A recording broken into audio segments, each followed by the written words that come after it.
From East Point to Buckhead, from College Park to Bankhead, dopest sports talk show on the radio. You heard what I said. Big Mason, E-Glade, highlights and big plays from the East Coast to the West Coast, from Oregon to Georgia State. Touchdowns and home runs, slam dunks and long runs, athletes and sports junkies. If you got the knowledge, come get you some. Call in, let me hear your thoughts. Sound mad, get your team lost. Jerry Jones, cause I'm the boss. Call in, let me hear your thoughts. Crush, Jack, yeah, black on. Hey man, what up, people? Hey, let's go. Yeah, so it's a funny thing when water break in a main city, it kind of affects every business, and that's what we're doing right now. I'm headed home to log in from my house. Maysho's already home, and we are just going to do this virtually. Welcome to Optimizing the Crush. We are raising money for Optimize the Vision.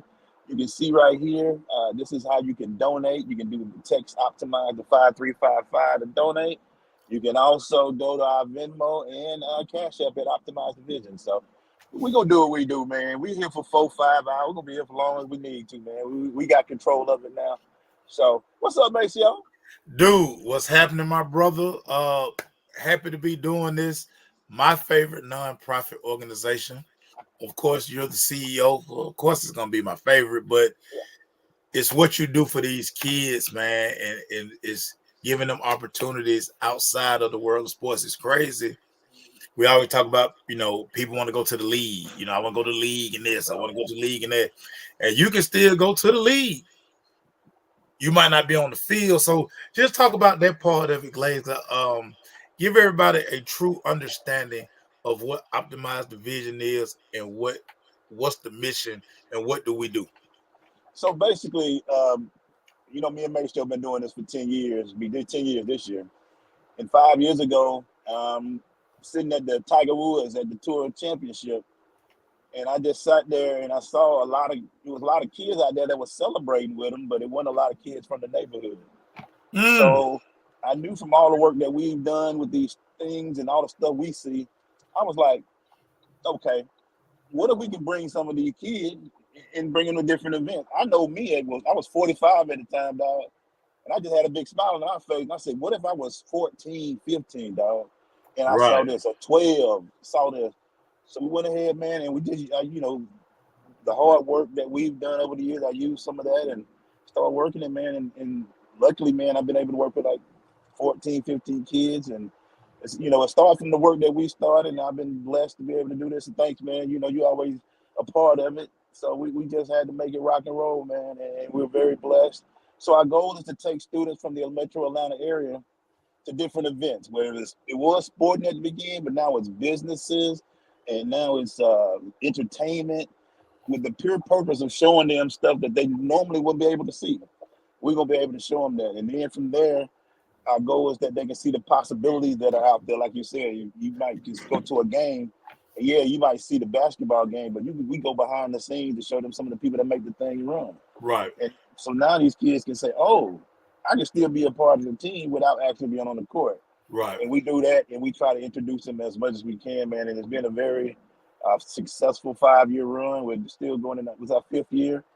You'll meet one of the visionaries later on in this show, and they can tell you about their experience. But it's a fun day, man, and we're just glad to be able to do this. And we're gonna do it. That's why we're here, man. We've got to have fun and continue to raise money for this organization. So.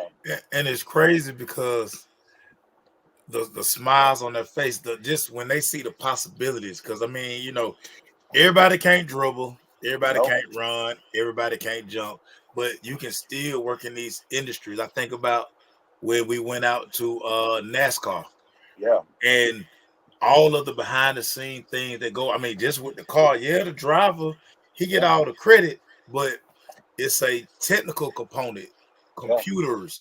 It's it's the physical part, changing the tires, the jack. It's just so many things, and I was shocked at the number of African Americans that actually work in NASCAR.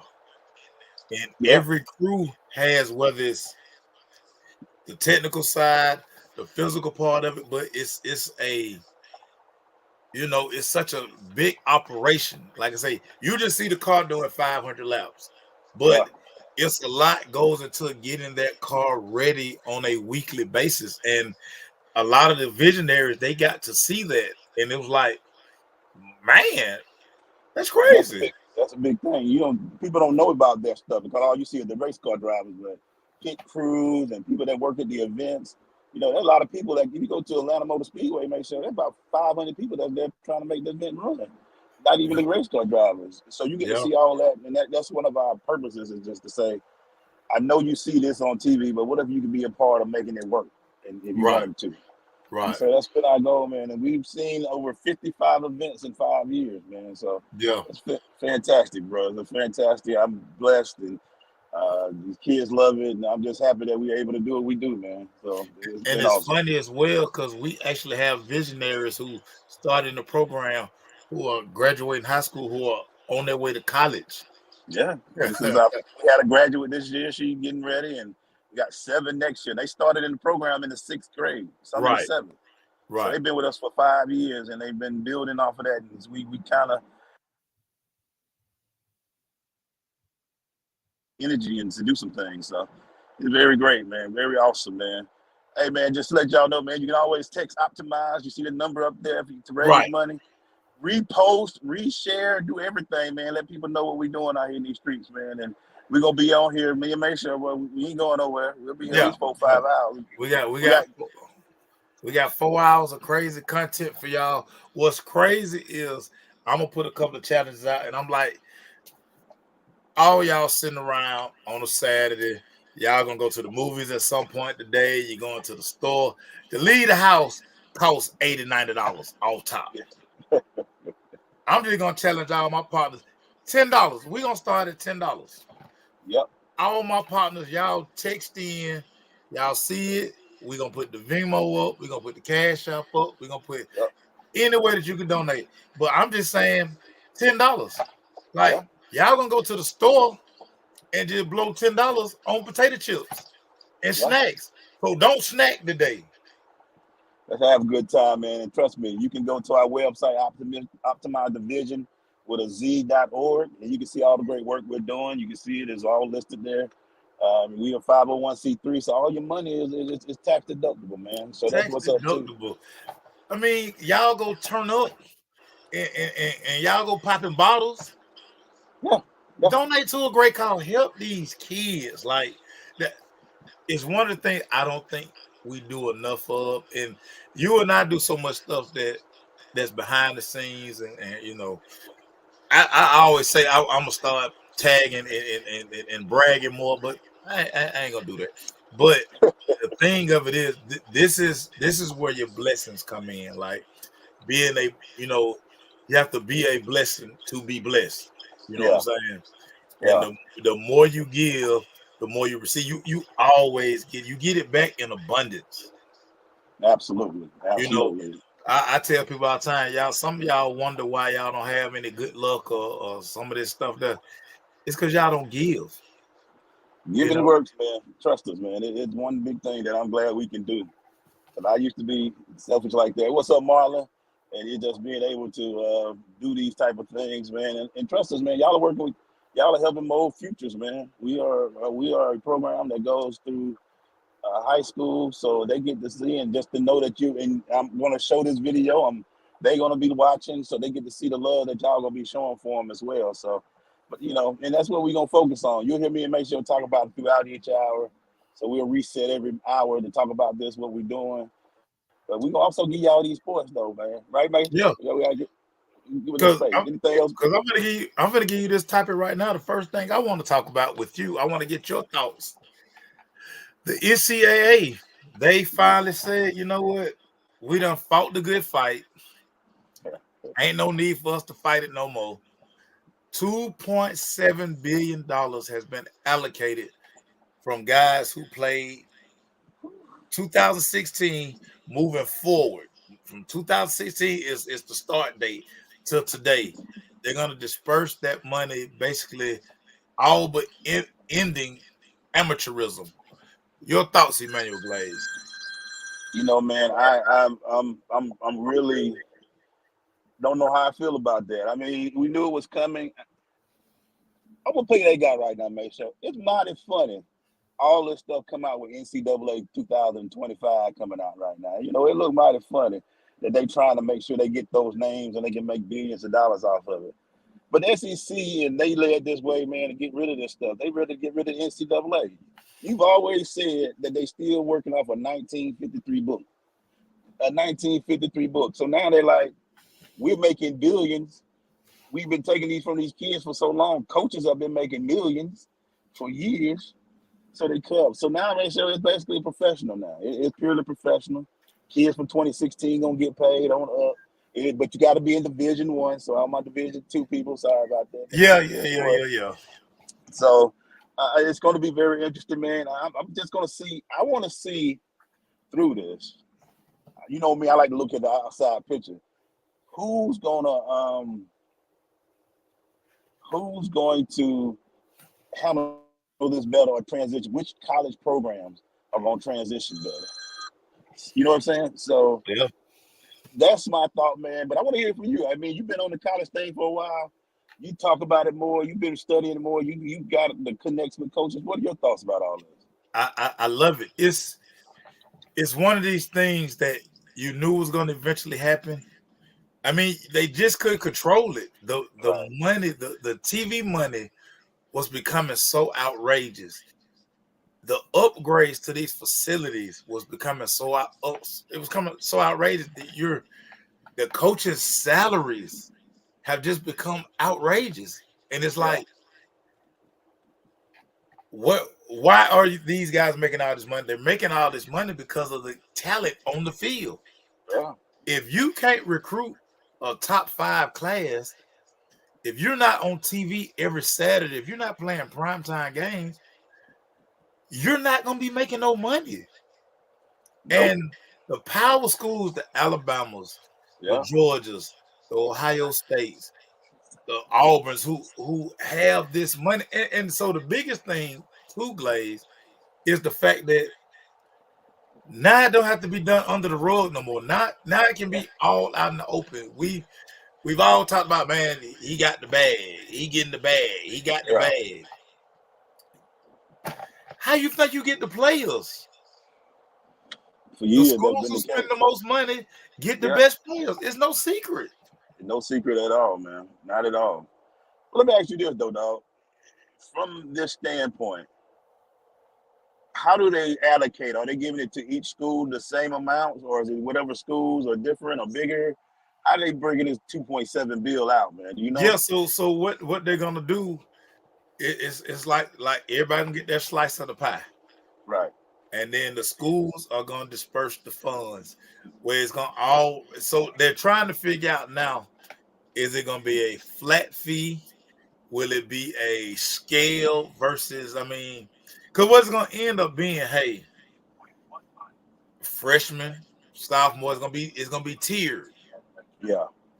Because what the NCAA wants more than anything, we're gonna pay this money out, but it needs to be a structure to the money. Right.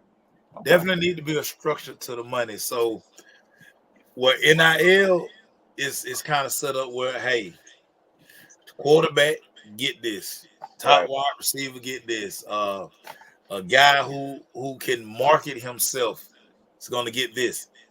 Okay. But with the money that's coming in from the NCAA, this is more going to be like, this is a fee.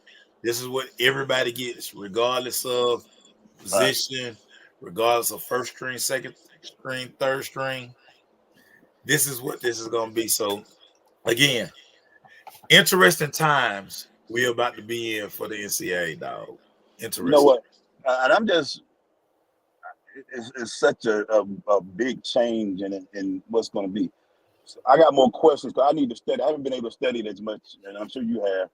But going forward, what are they going to do? Are they going to pay players going forward? Like, I know the NIL deal will stay in place, but actually schools playing players. Yeah. So all this is setting up now is the power conference thing we talked about. Yeah. So by the time we get the next TV deal, the 5 Power 5 programs are going to basically break away from the NCAA. And that's why the NCAA has basically already told everybody, listen, this is for Power 5 only. Yeah. Yeah.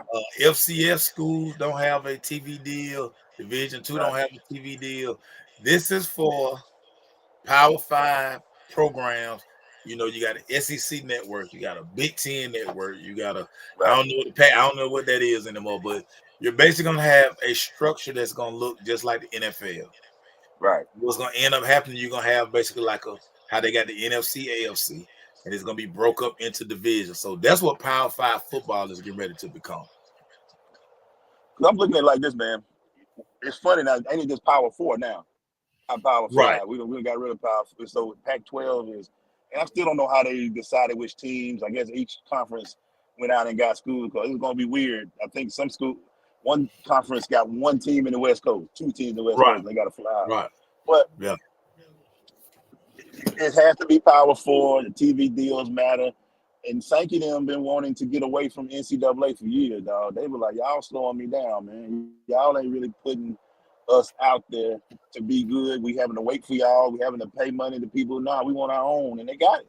yeah, They got it. They wanted the law. And like you said, the NCAA in trouble. There might yeah. not be an NCAA soon. They No, really well, in trouble.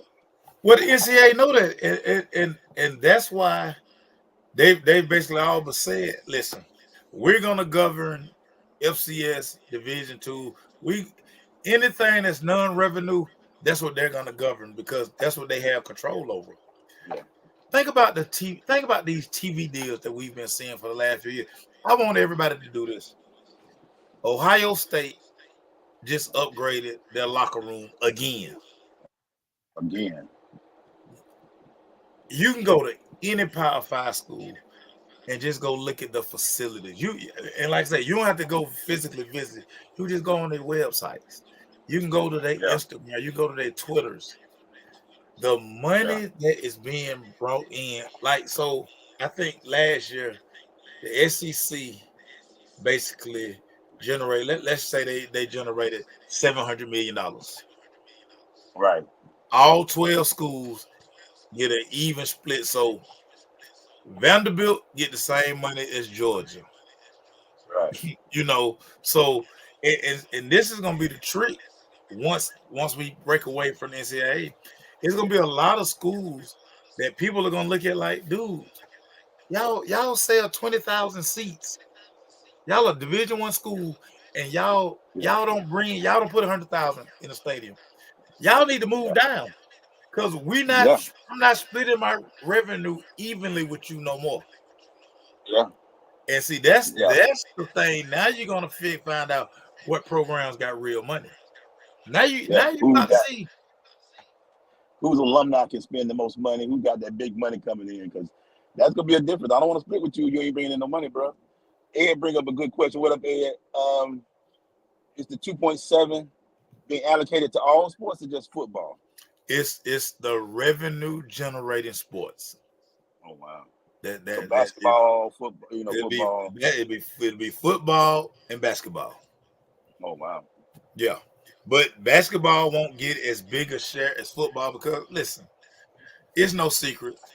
College football pay the bills for everybody. Yeah.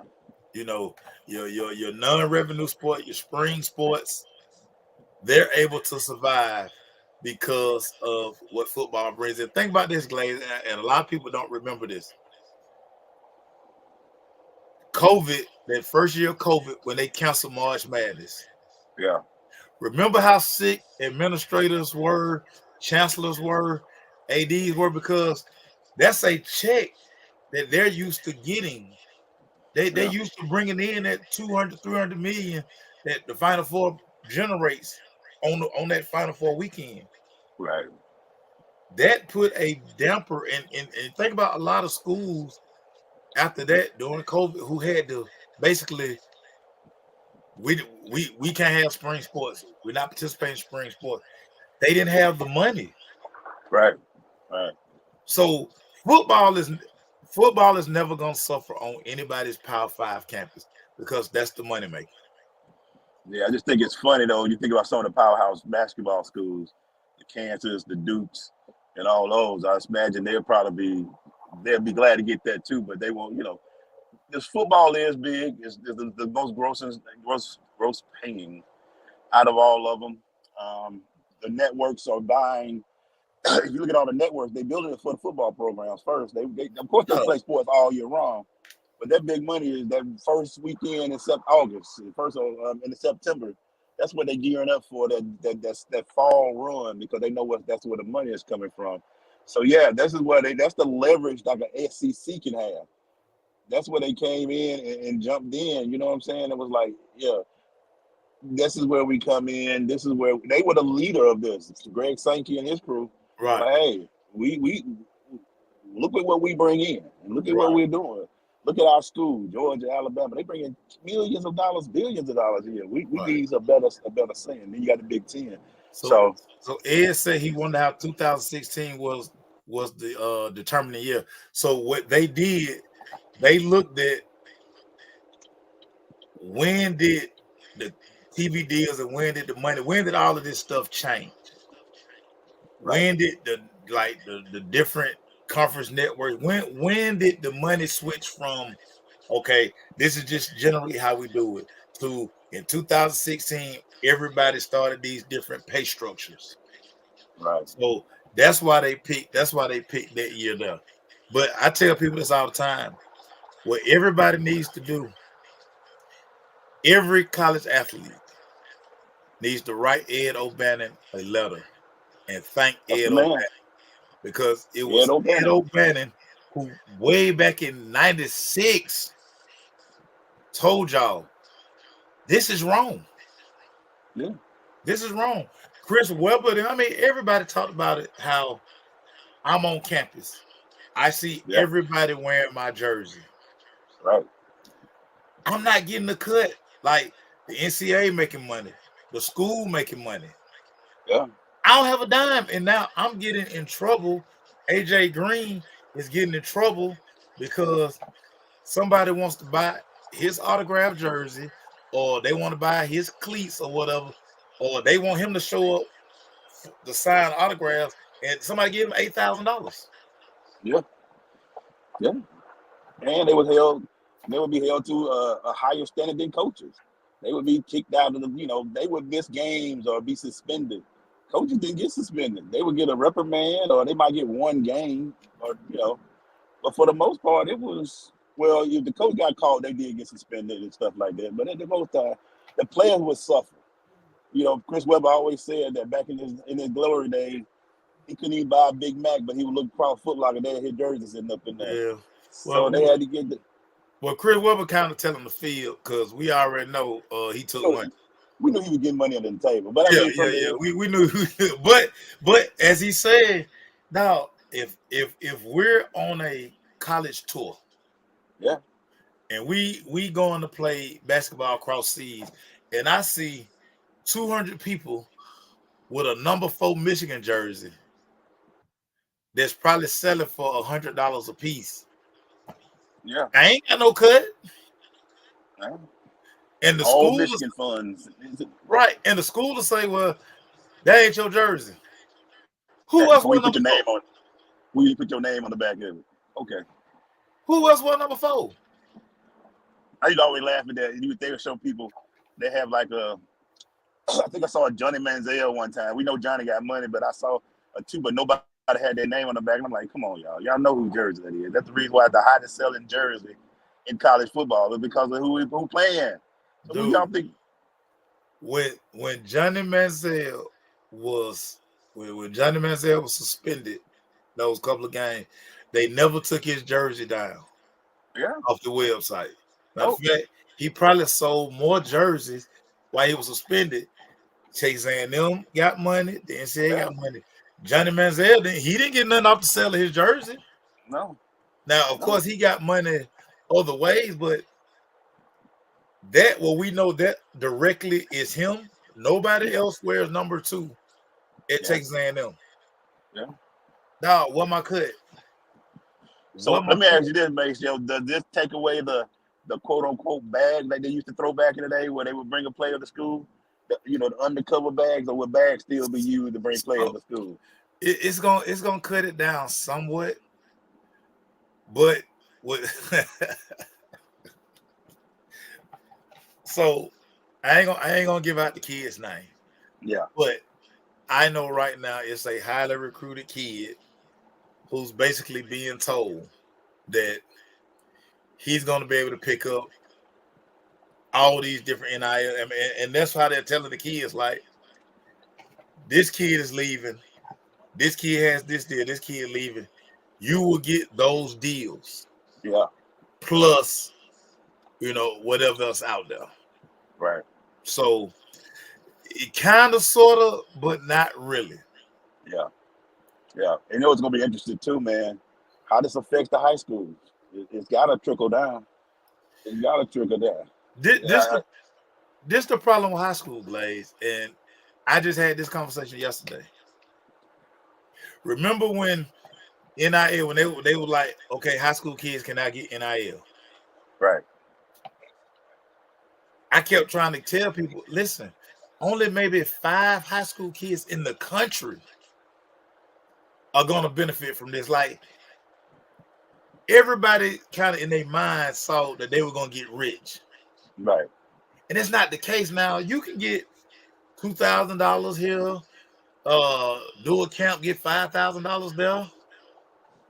But as far as you thinking that you're going to get rich in high school off NIL was crazy. Because how marketable are you? Like, why would a car company give you 6 figures? Right. Why? And I also think, man, when I look at it for the high school, it's only going to affect the top echelon of kids. It's, but here's the thing I see that's going to make me mad, because me, I don't really care for these high school focused who be drafted, who be putting kids top 100s and stuff. Because now they're going to act like they're going to get bigger, because they get this now, start telling people, oh, well, this is a top 100 kid right here. And now schools are going to be trying to get money to that kid and stuff like that. I ain't never been a fan of them. I won't even lie to you. I just think they make their money off of kids, and then they get to rank them. And that's why sometimes you see a kid go to school, you like, oh, you wasn't a 4-star. Well, I was still a good football player. Just because that magazine didn't say I was a 4-star, don't mean I can't play this game. That's why when you hear that, you're like, oh, this kid played all the sports, and he did this, and he was a 2-star. It don't matter, man. Once you get on the field, that's when it matters. Right. So I'm just looking at how much would they be a part of it and start cooking books and changing and giving people stars that shouldn't be giving stars and stuff like that, trying to get that money for these schools. And it's just going to look real. I don't know if I see more problems, because this has always been happening as far as money and schools and stuff. But it's going to be real interesting to see, man. We're looking at the death of the NCAA. We're probably looking at the schools that don't really talk about they weren't going to pay money, having to start pay money towards this if they wanted to compete and start making money for their schools. So stuff that these people were like, you brought up at Vanderbilt. Oh, we're an educational school. You have to think about this now. If I can bring more money to my campus, if they split and I can bring better athletes, better people, what am I doing? We know you're a very highly educational school, but I still want to win. I still want them Saturday to be 40, 50,000 people up in there. You building all these extra seats. You got to bring in products. So you're going to put some money out there. You're going to have to do some things. So this changes a lot for those schools. Georgia's going to be fine. Trust me. They've been spending big money. They understand it. We going to spend. Alabama, well, we'll see what the new coach do. I don't know if he got the saving connections like that, but we're going to see what he can do. Saban office right across the hall from his. Like, Nick Saban is on campus. He's there. So they're going to do well, in the LSUs and all that. So the big schools, they're equipped for this. But now we got to see what these other schools do, and the Division Ones and things of that nature. Because it's going to be very interesting, man, to see how they're doing. Hey, guys, we're at the halfway part of the first hour. Hey, we're raising money for Optimize The Vizion, a nonprofit 501c3 that works with students in the metro Atlanta area, that to help get them and see events around the city that will help them see the possibilities that are out there, and also set them up for future opportunities. Organization that's dear to my heart and dear to the crush. So we would like for you to donate. We're going to be doing this for 4 hours, man. Me and May Show, man, we saw we had to move. We had a studio set up, but Atlanta had a big water break last night that affected everything in downtown Atlanta. So hey, make the stallion. My folk need that refund. We need that refund ASAP. yeah, We need that so make sure refund ASAP. you can click the pin post or you can text Optimize to 53555. Any donation helps, man. It just helps us go forward. For what we can give, we're gonna be giving out scholarships this year and next year, and keep going to events. So please help and donate. And we're gonna still talk these sports, man.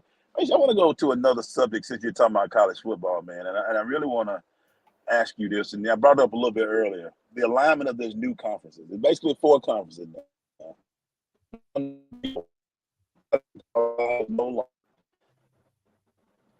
Do you like this for competition wise? Do you like this where now we got Oklahoma, Texas, and SEC? Pac-12 got 2 schools from over there. We got Big Ten got schools. We know everybody got charter flights in college, Power 5. But do you like this? Is this going to be good for competition, in your opinion, with these schools being a big 4? And we're going to 16 playoff teams as well. But not 16. What is it, 8? It's going to be 12 this year. It's going to be 12 this year. 12. So we won't have those cut the check games. Those games are going to go away. Yeah. And as we move toward this NFL-like model, you're going to have, listen, you're not going to have a week where Georgia not going to play Georgia Southern. They're not going to be playing Ball State. You're going to be off the rip week 1 playing a team that's built just like you. So, I kind of like it because I think we've got to a point where you don't need you don't need that warm-up game. All the practices you do, it does you no good to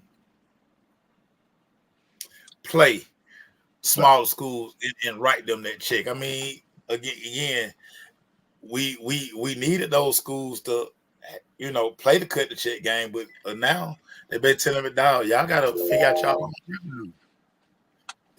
your own revenue. So HO, we had, HO water was not working in Atlanta, so we had to move it virtual. HO, so that's why we doing it this way here. So yeah, we're gonna have everybody come to the studio, but because there's water in Atlanta, we got to do it the virtual. But HO, the pin post right there, donate $10. Donate $10 to the cause. I'm asking all my peoples, $10, $15, $20. Make the donation, man. It's for a great cause. It's for these kids. We want to give scholarships out to the youth. These kids going to school. They're gonna need stuff. So we want to get them out. Oh, you good, brother? We know what you're doing. I'm moving location out the car, so yeah, Glaze is transitioned. Like I say, we were downtown at the studio. As everybody know, y'all don't watch the news. There's no water in the city of Atlanta. There's no water, so we had to do it this way. Corey saying it's not going to be about going undefeated to one loss. Yeah, Corey, that's the thing. If you lose one game, it's not the death of your season. I'm going to enjoy that part of it. But I also think, Corey, we know why they went to 12 teams. They went to 12 teams because of the money. The more games you can play, and this is what TV wanted. TV wanted more games. And, of course, the first round game is going to be held on the campuses this year before they extend it out. HOC NCAA got off easy by selling because they made way more off Fab 5 and UNLV than that. Yeah, but HO, that's what I'm basically saying. And if you look at the 2.7 that's going to be dispersed, they've made way more money than that. But they just say, hey, that's a good 2.7 number to if you chop up that 2.7 billion.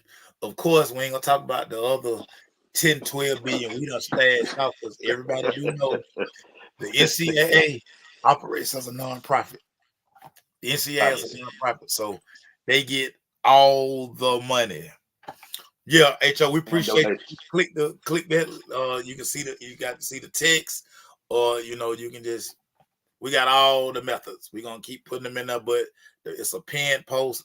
Click the link, donate, HO. I appreciate you. And I still need to get them books from you, HO, because we want to gift those as well to the people. Oh, definitely want to get those books. Sorry, Yeah. y'all. I am switching to my computer. Got home. So make sure while we talk about that, man, and you bring up a great point about the being able to move to a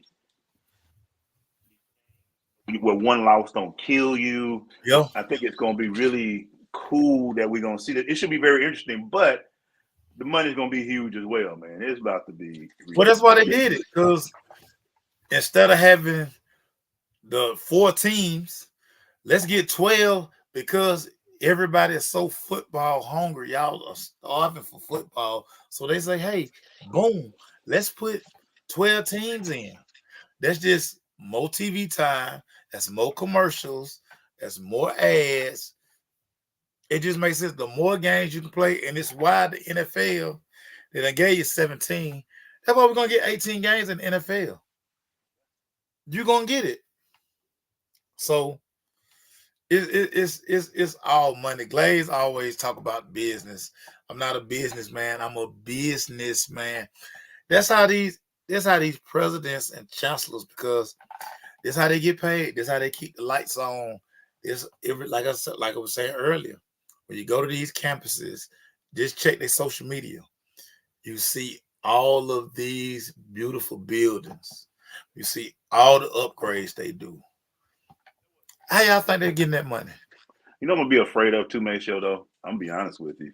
We have a college edition coming up. You know what I'm saying? Where these kids get all this money and parents, a lot of parents, you always talk about parents for years now. Parents, yeah, they're going to get money that they ain't never had before. You know what I'm saying? But the players, had to opt in. So this year, the players only getting $5,000. Now I know we saying, oh, this $5,000, good money, but the kids had to opt into the game. A lot of kids, there's a few kids that didn't opt in, but when you opt in, they sent you a check. They sent you a $5,000 check for being part of the game. Now I don't know if they got in the back end residual money. I will have to ask that question, but I know players who opted in, they were able to get pick up that $5,000 check for being part of the game. Yeah, I'm switching over, guys. Hey, man, sorry about that, guys. We are getting it on. I'm home finally, so we can get some stuff done. You know what, Maceo? As I switch to my microphone, thank you, to my headset. Where is it? I'm excited this year, weirdly, and I don't know if I should be, but I'm very excited about this year, man, as far as football is concerned, because it's going to be. We get to test things that we normally didn't see before. I just disappeared, so hold on. You ain't disappeared, you right there. Okay. Yeah. So, hey, thank you guys for being patient. Yeah, man. So I'm excited about it. I'm looking forward to it. I want to see what teams do this year. If they lose, when they don't cry and think it's over with. I'm kind of glad I ain't got a room full of people that's going to make the decision on who can play and who cannot, man. So it's going to be very interesting to see. Money is about to be crazy. This is a professional league now, guys. I want y'all to understand this. I will be pushing every year going forward that it's not it's not an athlete student. No, it's not student athlete anymore. It's gonna be athlete student in the Division I program because they're gonna be worried about. I've been told y'all that though. It's never been student athlete at that level. It's never been. Yeah, he got to stay eligible, but if you're a stud, best believe you won't be ineligible. Trust me. Yeah. Trust me, you won't be. Yeah. Trust me. You're gonna still be getting on, man, and people still gonna be rocking with you. So it's gonna be very interesting, man. I know, and it's gonna be how we get the students. Education will still matter to some, but the some, man, if you've been told something, make sure they're gonna be like, I'm ready to go get paid, bro. Yeah. I'm trying to get paid. Yeah. I'm trying to get paid, man. But it's gonna be very interesting. Let's go to the next topic. Make sure what you want to talk about, bro. Dude, we got to talk about Ant-Man. The Ant-Man hype is officially over. The Minnesota Timberwolves, they get dismantled by the Dallas Mavericks. Luka Doncic went. Jason Voorhees, Kyrie gone Kyrie. But my question for you, Emmanuel Glaze, is this just the start for Ant-Man? Is this the ceiling for Ant-Man? Your thoughts on this ride that Ant-Man was on this year? First of all, I am a huge Ant-Man fan. I For think sure. he is the face of the league. I think he will take things to another level next year. So I'm very excited about that. I think it's the start. He's 20, what, 24, 23? 24. He's young. The question for me isn't about his star, Ant-Man's star. The question for me is Minnesota going to allow that star to shine? Right. I don't know if we're going to get the same run out of this team next year. They really caught people off by surprise. I think people are going to see that even though Rudy Gobert is your defensive player of the year 4 straight years, on a pick and roll, you can use him. It's just like they was like, yeah, come on out, Rudy. We see you, Rudy. Come get these numbers, Rudy. Cat, we see him. We like, hey, Cat, how many more years Cat got in him? You know, what is he gonna do? Can he play off the? What can he do? You got to beg him to score. Ant-Man have to crack on him at the end of every game. Like, you gonna do something? You know, we start looking at McDaniels and the guy with the 6th man of the year more than we looked at them two, and if you look at the money, dog, the money was going to those 3 players: Ant-Man, Cat, and Rudy. So now you're looking like, dang, are they gonna have to rebuild? Mike Conley is old. I'm telling you, Mike Conley played with Greg Oden. Greg Oden was his teammate at Ohio State, guys. Our friend Lewis Preston was coaching at Florida at the time when they beat that team for the national championship. So what are we gonna do with that going forward, man? So I am really looking to see. I think and the ceiling is the ceiling ain't the roof for him. I think he got an outstanding thing, but I don't know if they're gonna have. And Malik, you're right. They need another shot creator. I don't know if they're gonna have enough to keep that young man. And people don't want to go to Minnesota, dog. They don't. I mean, let's be real about stuff, man. You have to make great trades. You have to make great, and you have to draft great. You have to do a lot of great things to do that. Yeah. You know, say what you want to about Dallas. Dallas made a great move to go get Kyrie. That's why Kyrie's in Dallas. They did. That was a trade. Yeah. That wasn't a free agent move. Yeah. That was a trade. So if you got a team, you got to hope your front office can make some moves that can satisfy them. Cat and Ant-Man, Cat and Rudy are not it. The Twin Towers worked. I'm surprised they beat Denver, but Denver will still look like they was a hangover from last year's championship. Yeah, it was a bad matchup for that. That was a bad matchup for Denver. Denver really had a buff one. But the thing about this that I really learned from this as well, Ant-Man can't do both. So for all of you guys who used to say you want your starter covering their best player and scoring 40, that don't work, bro. That doesn't work. Ant-Man was grabbing his short trying to run around with Kyrie. Kyrie running around. Kyrie with them, they were rested. They were like, we're going to wear him out because he got to cover us the whole game. Yeah. Oh, we're going to wear you out, young fella. We're going to call Kyrie what you want to. Kyrie, look, I ain't never called Kyrie out of shape. Kyrie might not play defense, but I ain't never called him out of shape, bro. Very, very sprout, though. He very, very sprout, though, yeah. And Marlon, one way they have to be able to conserve energy, you need somebody that you can count on, dog. Yeah. That can put up some extra points for you. Like going back to Malik, they need another shot creator. So while I'm maybe conserving my energy on the offensive side, you doing your thing, getting your points up so I can come back and help toward the end. But Cat was missing. That was supposed to be their other shot creator. Cat was hitting some threes at the end of the game. Milk carton.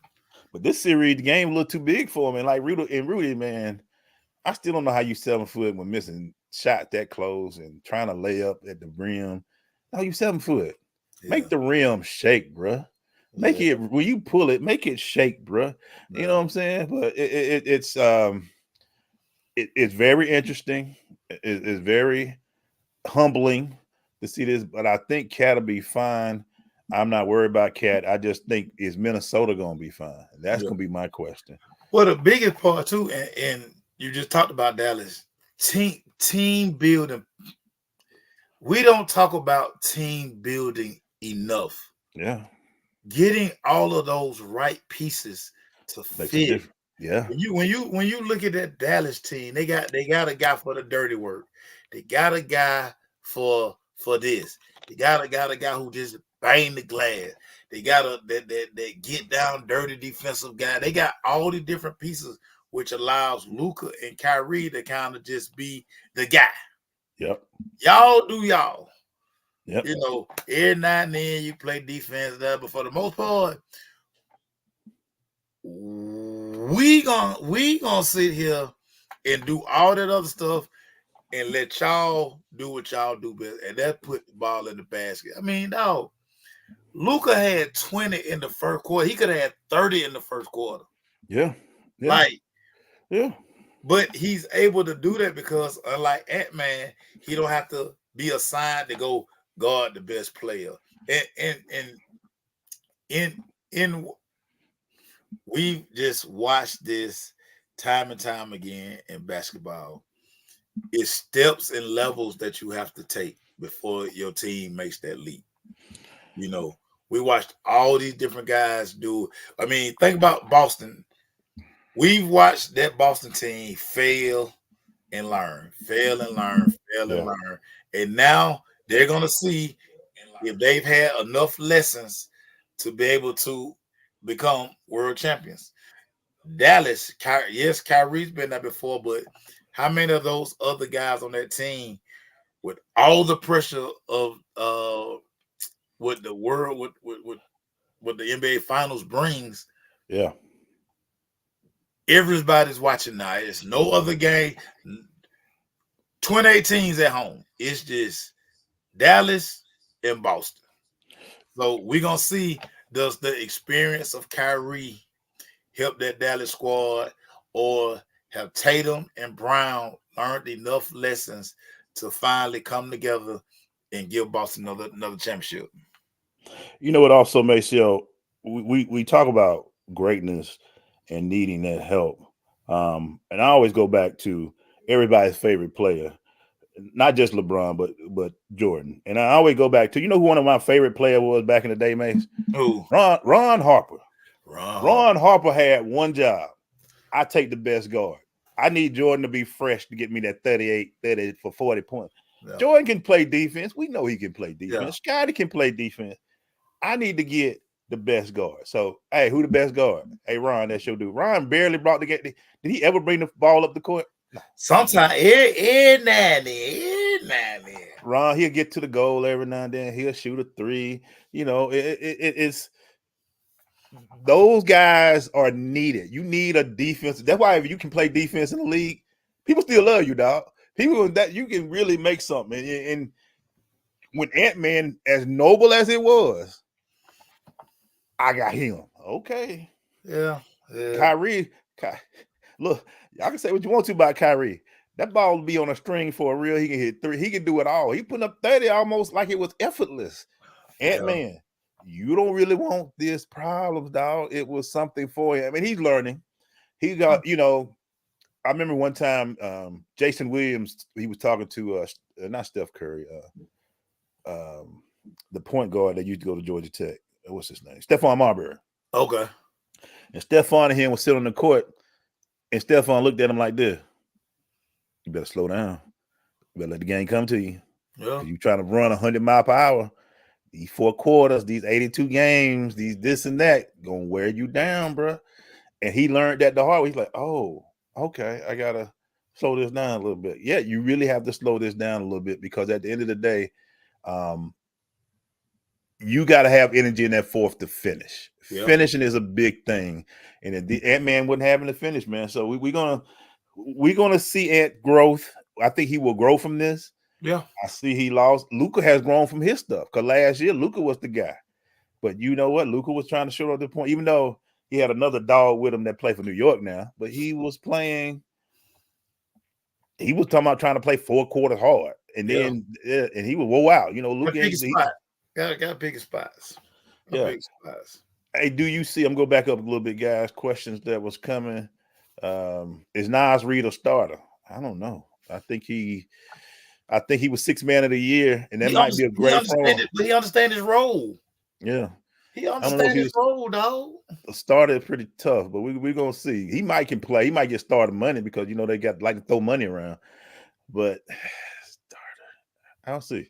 We'll see what they do with this whole Cat and Rudy Gobert going on. So, hey man, make sure y'all share and repost this show, man. We gonna try to get it going. As long as we gonna be here about 4 hours, dude, talking, raising money for Optimize The Vizion. So, and you can see right here, text Optimize to 53555 to donate. If you want to do it via Venmo or Cash App, go to at Optimize The Vizion, Vision with a Z. And then, hey, you got PayPal, you big PayPal money, optimizethevision@gmail.com. We'll put all that in the comments going forward. And at every top of the hour, we'll do a little quick break. We're going to put some on there because we got people going in. But I'm going to keep going with this whole Ant-Man thing and going to switch it to the other side, Maceo. Can Dallas win it all? Dallas can win it all. I'm a believer too. Dallas can win it all because they have the ingredients.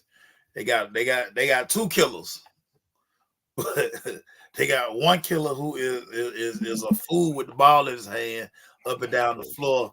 You got this Luka killer who just sits here and just, man, I mean, he just dropped daggers whenever he wants. And again, they are constructed where everybody truly knows their role. What do we know about Boston? Boston has 2 phenomenal guys in Tatum and Brown. Yeah. They have a nice supporting cast. I don't like Boston coaching. I don't like the fact that Boston just won't put nobody away. They let you hang around. They just be like, yeah, we here for it. You know, Dallas can become world champions. They can become world champion, and Kyrie probably needs this more than anybody because it just adds to his legacy. Because you know everybody. You know, kind of always talk about in them streets. Well, Kyrie got to win one without LeBron, but you know, people act like Kyrie didn't hit the shot, or that Kyrie was just cooking Steph Curry. People forget that, you know. But you know what the good thing about the Kyrie thing, though, I'm glad to see him mature and be able to handle this because a calm, mature Kyrie is scary, man. He is scary, dog, because he know his role. He said, "Oh, I still can put up 30. Okay, here you go. You need 30. We gonna do that. We're gonna do that. So yeah, we can do that. We can do that. I think Luka. You know, I ain't forgave Luka for the 72 points he put on us. Was it 73 points? Well, Glaze, and you know this too. If Luka wins the NBA championship, I'm saving that conversation because we got Malik and Lewis coming on at 1. Let's save that conversation because it's the 1 o'clock hour. We will talk about it. Invite your friends. It's gonna be crazy. Yeah, I mean, so y'all brace yourself. This conversation, it got gray hairs in my head. It's gray hairs in my head because of this conversation, man. The 404. 770 678, whatever other area code they gave us in this city, 470. Brace yourself. This conversation is gonna be tough. If Luka hosts that trophy, I can't believe 3 years later we here. But we here. We are here with this conversation, and it's gonna be tough. I've seen a lot of people who were in favor of the draft now. All of a sudden, big Luka fan. Where were y'all 4 years ago? I'm just gonna ask. Cause all of yous All of you say, man, we can't draft Luka. He ain't the culture. Y'all say we need to draft for the culture. I remember y'all said it. Y'all said none of the rappers coming to the game if Luka here. I remember when y'all said it. I agree. I agree, dog. I agree with the dog. I agree. Marlon say, can we talk about the effects of the finals on Tatum and Brown? Jason Tatum needs to win. He needs to win an NBA championship, and I say I say he needs to win one because he's been tagged as the guy. As far as he has everything to his game, 6'8", he can score inside, he can score outside, play pretty good defense. He's a guy. And you know, when you look at marketing and you look at jersey sales, and he's in Boston, he plays for one of the most storied franchises, and you saw Paul Pierce win one and made him a Celtic legend. Tatum is probably going to wear that uniform forever. I hate Paul Pierce. Had to bounce around them last couple of years. But Tatum is like a legacy guy. He's been tagged as it. He's tagged as it, man. He's tagged as it. He got everything to his game. And I don't know if y'all, I say this all the time, people laugh at me, but whatever. He's such a good-looking guy. Like, if y'all have never seen Jason Tatum live, I mean, yeah. He pretty. Yeah, he pretty. The line up, the curly hair, you know what I'm saying? The jewelry, like he is a walking billboard. And yes, the NBA really wants and needs Jason Tatum to win it. So Marlon, you're right. He has the most to lose and the most to gain in these NBA finals. I'm putting my hand together on this one for him. For years, we've been waiting for him to take over that spot as the American next guy. Let's call it that. Kobe even co-signed. Kobe was like, "This is me." Kobe said that. This is the next big. Kobe said it. He's been to this promised land and lost in the promised land. He's been hurt in the promised land. He's not pulling away. I think, and I say this with all, he has more to lose than anybody else on that court. Kyrie got his ring. Kyrie, like, I'm cool. Well, I'm good. Luka young for a minute. Luka gonna always have love because of what he did for that team. Tatum, you and Jalen, and look, baby, so let's talk about this. Jalen won Eastern Conference player of the playoffs. MVP. He's come MVP. Well, you know, a lot of people say he didn't deserve it. Man, I don't know those people, but a lot of people say Tatum had better numbers in the series. But I mean, I ain't gonna hold you. I got you, but that telling you that people are seeing your work as not that work, though. They looking at Jalen like, oh, he giving them that work out there. He needs to win this. Bottom line, he needs to win this, dog. They're gonna have the home court, right? If I'm not mistaken. Yeah, they should. Yeah, they high seed. All I gotta say is, in game 1 or game 2, y'all lose that first one of those 2 games, it's a wrap, my boy. It's a wrap, my boy. Marlon say culture don't take no shot. They don't take one shot of dribble. Listen, I just remember what all y'all said the night that the trade. Have y'all say we needed Trey? That's what all of you said. All of you I said it. I don't know what I said. All I know was I was the one that was ice trade the game, though. I was that dude. I remember it took me a while to get on board the ice trade thing. Now I ain't like it from day one. But to say that, though, Trey ain't got bad numbers. You look at his numbers. Trey still got great numbers. Trey is nice. You look at his numbers.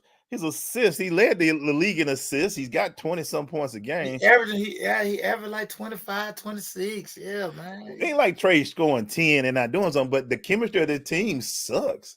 Yeah. And Luka going, and it will always be. Even Trey has said when our press conferences, he has even said, I'm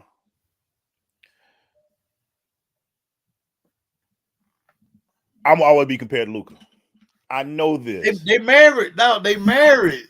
Yeah, I already know this.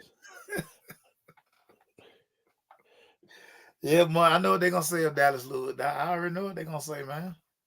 I know what they're gonna say. But it's gonna be a rebuttal to that rebuttal. Y'all know how these people do, man. Y'all know how to be.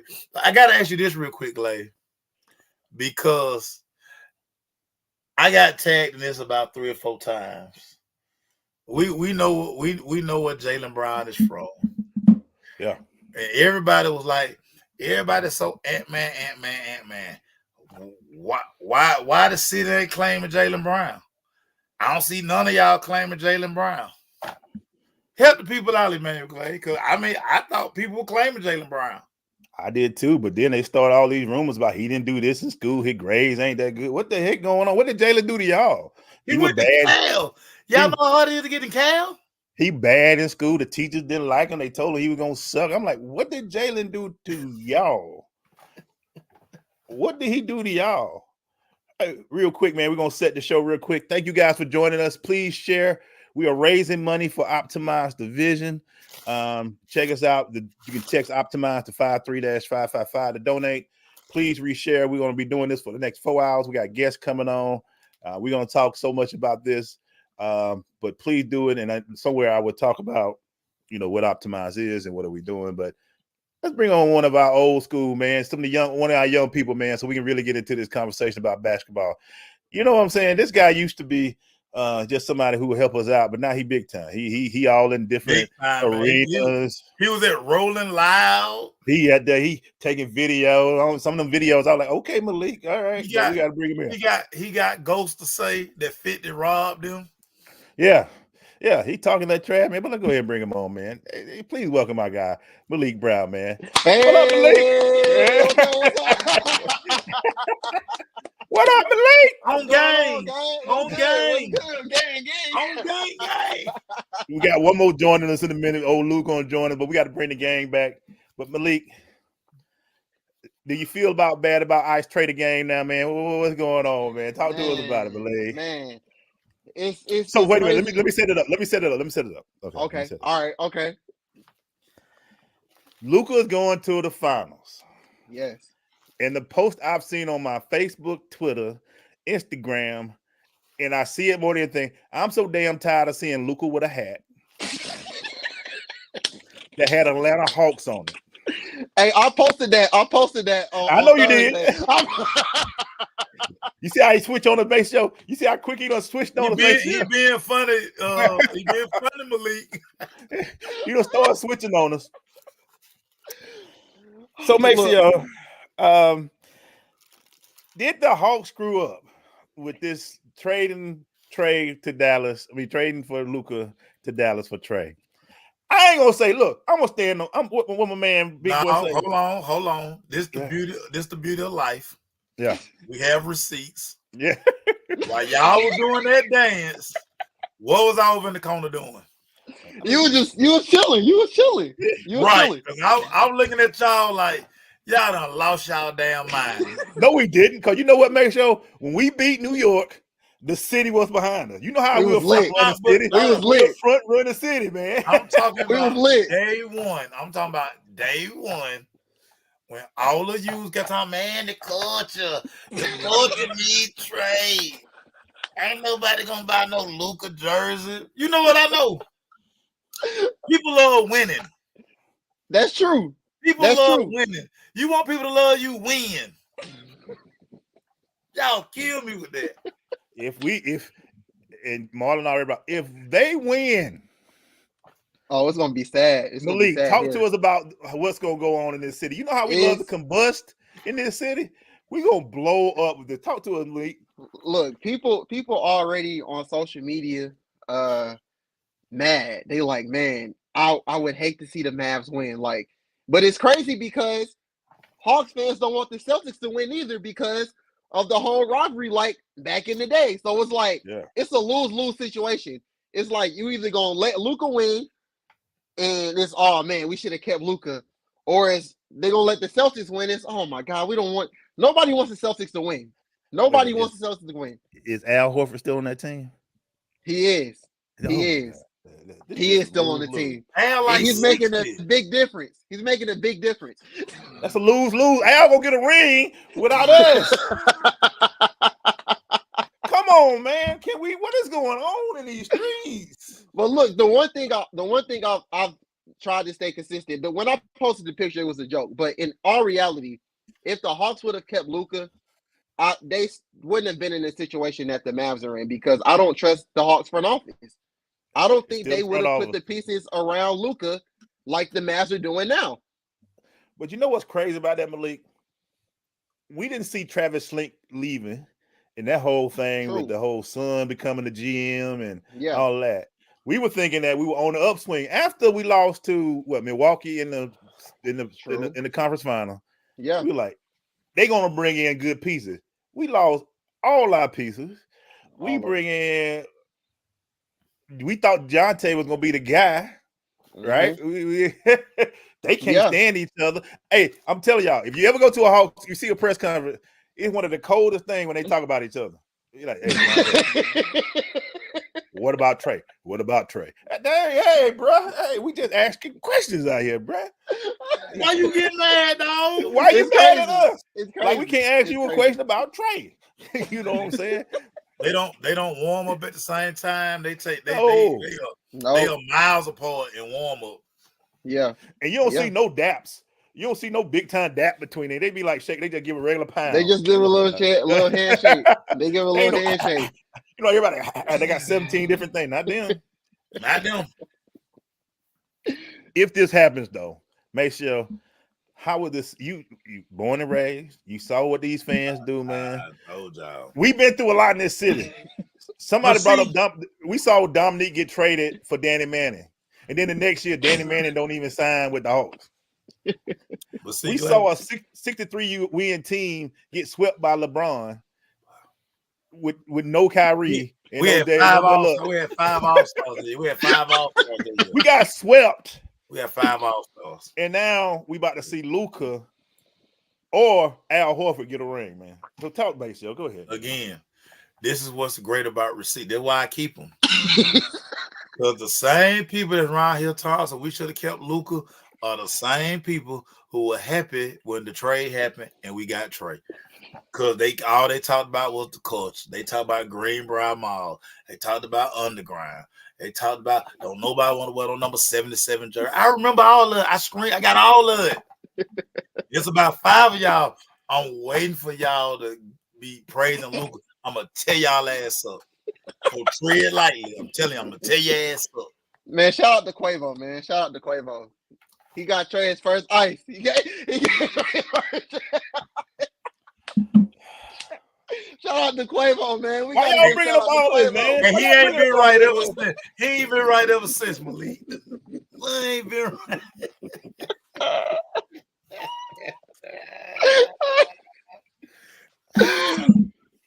Gave him that stupid ice trade again. We were all for. Look, man, it is amazing to see how a city went from explosion, New York, explosion beating Philly. We beat Philly, dog. That's a whole nother story. And then we were like, there's nowhere but up. So you went and make sure I ask the question about Ant-Man. Make sure I'm scared to say what about futures. Because you don't know what the future, dog. You be sitting there like, what's going to happen? These front offices could screw up and trade for something else. But I just at this point, dog, I don't know what to expect from this team anymore. I'm just nervous, man. I don't know. And I'm gonna hate pulling up that social media on June and Lucas sitting up there with a cigar in his mouth, with a trophy in his hand. With a beer in his hand, beer in the other hand. Telling Finley, hey, you kiss my tail, Finley. I'm drinking this beer with my dad. Y'all told me I was crazy. Y'all told me when I say made too little, he did y'all. We can gain him some weight. Yeah, okay. He's still a good player. He's still a good player. Side. You can't deny 25 and 10. You can't deny that. Malik, yeah. I'm not disputing that. Y'all even got me do that dumbass dance. What I'm telling y'all, don't be doing that. Don't do that. What I'm telling y'all is, at the end of the day, those two guys,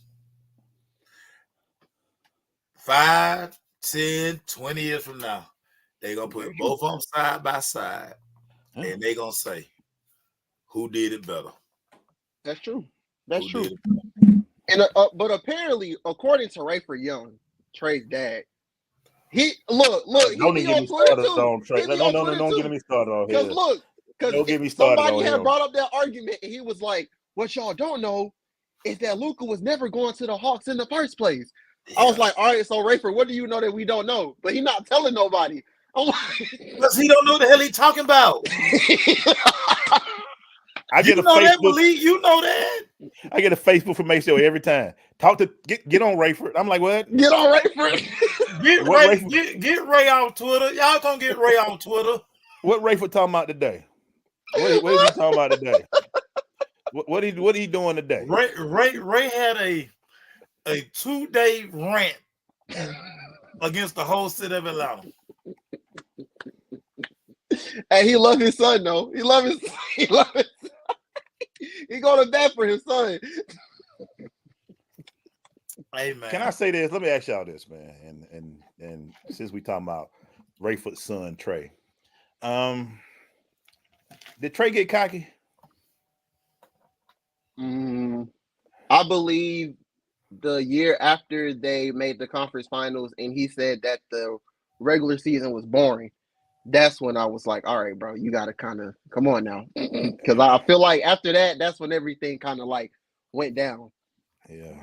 And granted, he shows up in the playoffs, but like, it was like game 20, 30. Like, what? Yeah.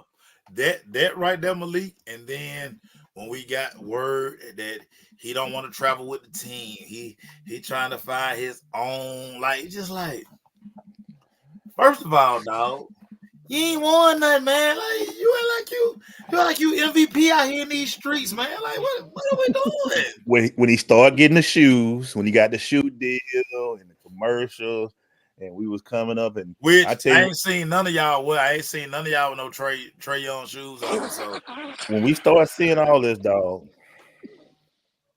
y'all be bumping for these folks. Y'all know where they shoes. All y'all, everybody who gets about the culture. Show me your Trey Youngs. Show the Trey Youngs. I mean, you just gonna keep rubbing it in, ain't you, dog? Right. I'm gonna do the Trey Young challenge. Show everybody getting the AE1s now. Everybody with the AE1s now. Marlon say you can't make them demands under 6'3". If you on the 6'3", you can't be making them kind of demands that Trey Young got here. And then it goes. Y'all just hurt my feeling right now. It just keep going, Maester, with that there's nobody under the size of what 6'2", 6'3", 6 whatever can lead a team to a championship. And I'm like, here we go with this again. Because Steph is what 6? How Steph is not even short. Steph is what 6'3". Yeah, something like that. I'm like 6'3". The last person to win was Isaiah Thomas, right? This is what people don't understand. I tell people this all the time, and they laugh at me. Steph is not as little as y'all think. Right. Yeah. He's like right. He's playing against giants. That's why he looks small. People are like Steph 6 foot. Yeah. I'm like Steph. Oh, yeah, he's short next to Clay. Shit, Clay 6'8". Yeah. Like Trey is not, and he not no little fella, dog. Like, no, he yoked. Like, man, y'all be tripping, man. But that's why I say all the time, y'all just type anything on these platforms, man. That's why I just be reading and I don't even respond to none of y'all no more, man. Cause y'all got really my feeling hurt. All right, so question. I'm being facetious, but kind of serious. Uh-oh. We're gonna start with Malik on this. Do you I'm being funny, but not funny. Do you draft Bronny in the second round? Hopefully we can get LeBron down here. Nah. Real question. Maybe get LeBron. All right. Number one pick, make me Malik. Do you keep it? Yeah, for sure. You bring in the big fella. That's what everybody's going with. SARS, I think that's his name. You bring him in. Does that help the team in it? I think you keep the pick because if you go on the route of trying to trade it, you're gonna want to trade for a star, and I don't think there's anybody on the market right now that is worth that first pick that you're gonna trade for. Like one of the names that I keep seeing is like Mikal Bridges. I don't think Mikal Bridges is worth the first pick. He don't even he's not a star. I mean, he's not a star. He's just a complimentary piece. So if this was Paul George from 10 years ago, oh yes, you trade the pick for him. But Paul George at like what 34, 33? No, you don't. Y'all don't want to play LP? No. That man played at Indiana when Miami was together. That's how old Paul Pierce is. That's how old Paul Pierce is. He played against the big three in Miami. That broke up in 2014, and he still ain't won nothing. So exactly. So yeah, I think you take Sar. But I've recently liked the other guy. I can't really pronounce his name, but it starts with a Z. Zakari Richard. Yeah. He's a good wing. He can shoot. He's long. He's got a little bit. He can play a little bit of defense. But everybody is saying Sar is just this guy that you can't pass up strictly off of his defensive capabilities. They're saying he's not the next Wemby, but yeah, he's 7'1". Yeah, 7'1". And everybody's like, he thought you're God. Yeah, he said he used to play wing. He was a wing until he grew. Everybody think they're God for Maceo. My question to you, Maceo, we're gonna keep in this Hawks. We staying in Atlanta. Can Jonte work with Trey? No. How many more times do we need to see this? But you know what? What they gonna do with it then, man? What we gonna do? This is what I'm saying. And this is where coaching, organizations, and structure comes into play. Mm-hmm. Somebody got to sit their ass down. Hey, we tried to trade you, Jonte. Nobody wants you. We stuck with you. Trey, we can't trade you. Don't nobody want your damn contract. Y'all need to figure out how do we make this work. Now, I think, and Ray gonna disagree with this, Trey got to get off the ball. He don't always have to bring the ball up. Steph the point guard, but so many other people bring Draymond, the damn de facto point guard. Get off the ball, Trey. Run off screen. Hell, you want to score? I'm giving you the opportunity to score. You don't have to run. We saw when Trey went out with the hand injury how much more efficient the offense was when DeJounte was running the point, because he is a natural point guard and he gets everybody involved. He not worried about, I got to get my shot. Yeah. That's my problem with Trey. Like, he got to dominate the ball. And I blame his daddy. I blame his daddy. Blame Ray. I remember one time they were playing together, dog. And I looked out and DeJounte was running up and Trey was like this. DeJounte looked like, I was sitting there like, really? It reminded me of, because now people are showing clips of with Golden State days when Durant would scream for the ball. Oh yeah, and Steph just threw it to him like, here, man, get out my Dre was mad, like, what are you doing? Dre was like, no, Steph's supposed to shoot this. Yeah. That's how we win titles. Right here. This is the man. And I'm looking at that Jonte and Trey thing. I was like, Trey, run off the ball. Be Reggie Miller for a little bit. Make them go through 8 screens. Make them go through stuff. Make them have to chase you. You quick, you small. Why you want the ball dominance all the time? Mm-hmm. People already know what the pick and roll coming. They already backing up. They're going to let you do the little floater. But they can't stop you if you move. And I look at Kyrie. Kyrie don't need the ball. Kyrie did that. That's why it's working in Dallas, because he don't need it. How much did he wear out Ant-Man, Malik? A lot. And then I'm gonna cover Kyrie. I'm like, no, bro, you don't want by them the problems. fourth quarter. Ant was tired. Ant was holding on to his every short. game. That stuff tight.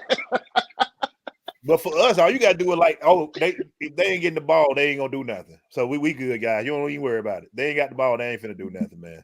So it's my feelings hurt a little bit, man. I'm still got hope though, because he putting up 25 and 10 in these game though. You know what I'm saying? Yeah. Well, they just need they need another. They need somebody that can actually fit with him. I mean, I understood why you went for DeJounte in the moment, but like when you really look at it in hindsight, they're kind of like the same player. Like they both need the ball. They kind of both do the same thing. Yeah. They both, and that's why it doesn't work when they're both on the court at the same time. Like you saw when Trey got hurt, DeJounte stepped up and things look good. When DeJounte's off the floor, Trey comes in, he can work the offense. But when they're both on the court, it's not good offensively and it's terrible defensively. And more, that's fine because I'm going to ask both of them this question. My question go ahead, man. For you guys. Here we go again.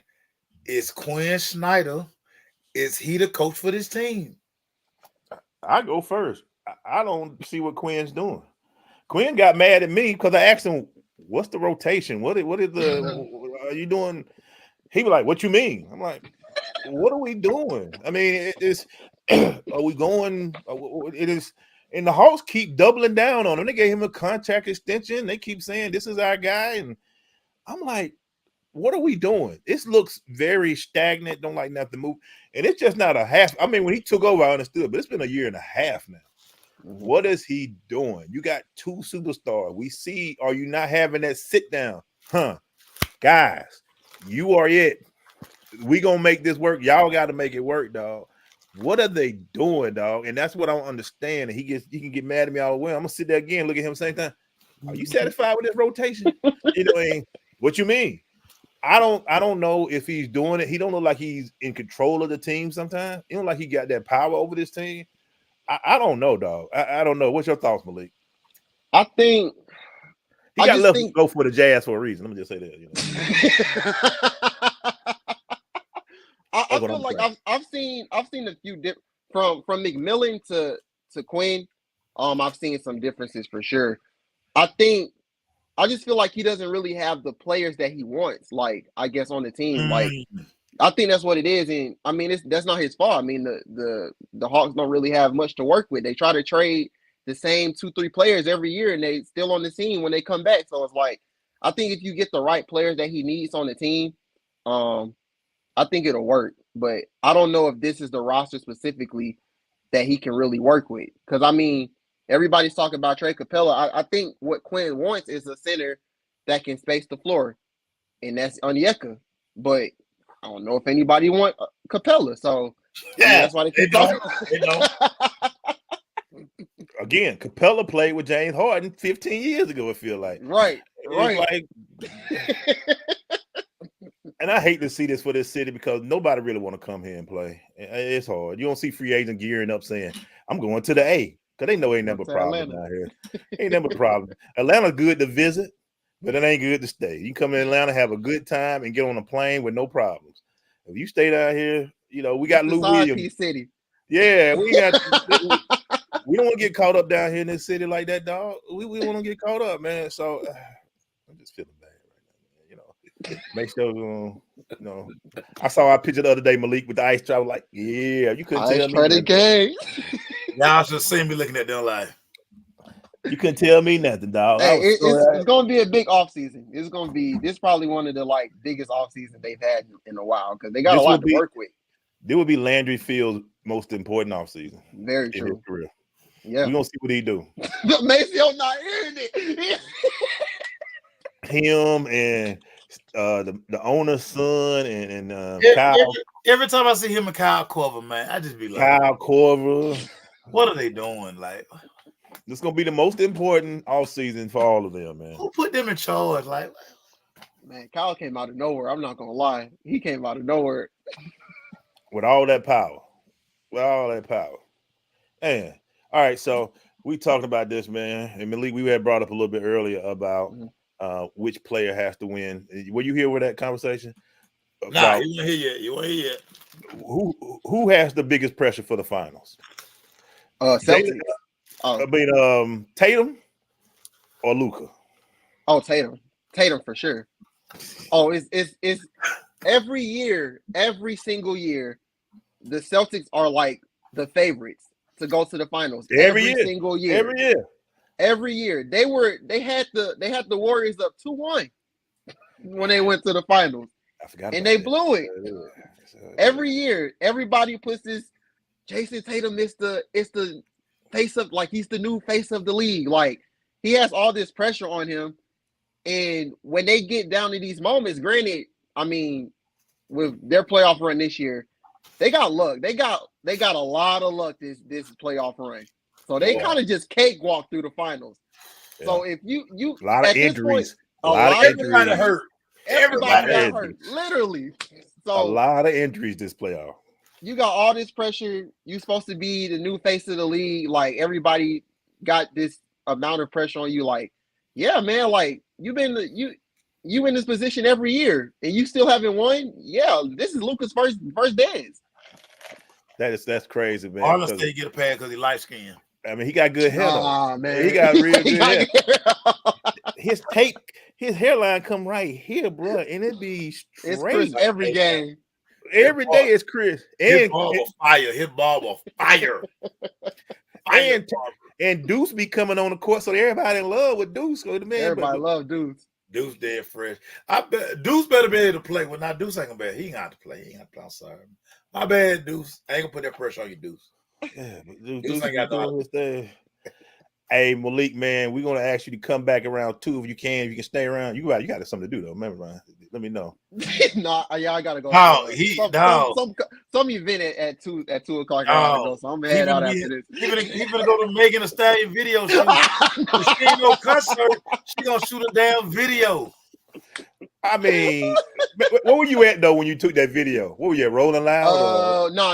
It was I was in Dallas Togetherland Festival. It was the inaugural festival. It's basically like a playoff of the One Music Fest. The same guy, Jake Harder, the founder, he basically was like, yeah, let's do this little side thing in Dallas. So it worked out pretty cool. It was nice. I liked it. It was hot in Dallas though. It was hot. I got a question before we let you go. Yeah. Why does Gunna get so much flack? Why folk ain't hating on Gunna? Help your boy out, man. I guess everybody still thinks that he's out because he snitched on Young Thug. That's the thing. He did it. He did it too. He did it. He literally said, I did not do that. Like, when he got out, he specifically said that. And then what I don't understand is everybody's putting the pressure on Gunna, like, oh, he snitched on Thug. It was like 3 or 4 other people that same day that got released too, but they not saying nothing about them for it. All I'm saying is y'all hated Gunna last year, but now y'all want to go to the concerts, y'all want to go to the tours. Keep that same energy. That's all I'm saying. Keep that same energy. Because you've been hanging around Maceo way too long, dog. Because that sounds like some Maceo. I got receipts. Keep the energy, dog. You don't want to mess with Gunna. I got receipts. Don't be want to come to a Gunna concert now. I got receipts, dog. Come Malik, I've been trying to figure out, like, and I don't know, but I mean, I like do something. I mean, yeah, he's jamming to me. Gunna has always made good music, but that one thing, everybody think he snitched on Young Thug. So yeah, I pulled up on me, like, no, you ain't listening to Gunna. And over there, I mean, he just dropped the album. I mean, look, Lil Baby don't like him. Lil Baby don't like him. Lil Durk don't like him no more. You see how that Lil Durk and Lil Baby ain't really doing nothing no more, in my opinion. So I think Gunna won. I ain't gonna lie. I think he won. He everywhere. He everywhere. He fitting now. He in the gym every day. He in the gym every day. He just worked out with the Patriots. I just saw the video. Gunna wanna act like a saint. That's what I heard. that Joe Burrow said that's his favorite rapper. That's his favorite rapper. Yep. Hey Malik, man, tell people where they can find you, bro. Y'all can find me Twitter, Instagram, _Malik ATL, of course. Rolling out. That's where I do most of my work. Do a little bit of Hawk stuff. But appreciate y'all guys, man. Y'all gave me my first opportunity. That bowl at the Super Bowl. But no, I gotta shout out y'all. Y'all gave me my first opportunity coming out of college. So I appreciate y'all for so much. I love y'all. Y'all really my first mentors for real. So I appreciate y'all. That's my youngin right there, y'all. That's our guy. He's so big time. About that one. I fight about that. I go to jail about that one right there. He's so big. Hey, mate, so he's so big time now. He don't even wear glasses no more. No, they right here. Hey, one thing about it, I bet Malik next time he rent a damn one of the electric cars, he gonna charge it up. He ain't gonna buck on. We can make it about 10 more miles. He ain't gonna do that no more. We ain't doing that no more. No more electrical vehicles. No more of that. We good EVs. on that. Y'all can have that. No man. EVs. Thank you, Malik, man. Thank you for your donation as well, man. And keep doing your great, boy. boy. Thank y'all. Love y'all, man. Love you, boy. Love you too, bro. All right, see man. Y'all. Peace. Make Gunna wanna act like a saint, man. I you know me, man. I can't get with the Gunna. I mean, he do his thing. He got millions of fans. I ain't got no problem with the boy, man. Hey, make sure what it feel like to see our young bucks out there doing great work in this out there in these communities, man. Hey, man, it's like a proud parent, man. Cause you remember came in, they were kind of shy. You know, they didn't want to talk to nobody. And then, you know, they just sprout. You give them the confidence, and you just like, hey man, look, this is how you do it. This is how you do it. What time coach coming in? Actually, both Beth's coming on next. I'm checking on her to make sure she. Well, what time is she coming through? 1:30. You need a break or something? Oh no. I'm tell Wendy say what time. 2:30. Okay. We got guests on top of guests, and then we're gonna bring Rennie in through. Some of y'all, I've been telling y'all all week now. Like, what time you need me? I'm like, here y'all go. Till 2:30. Yeah.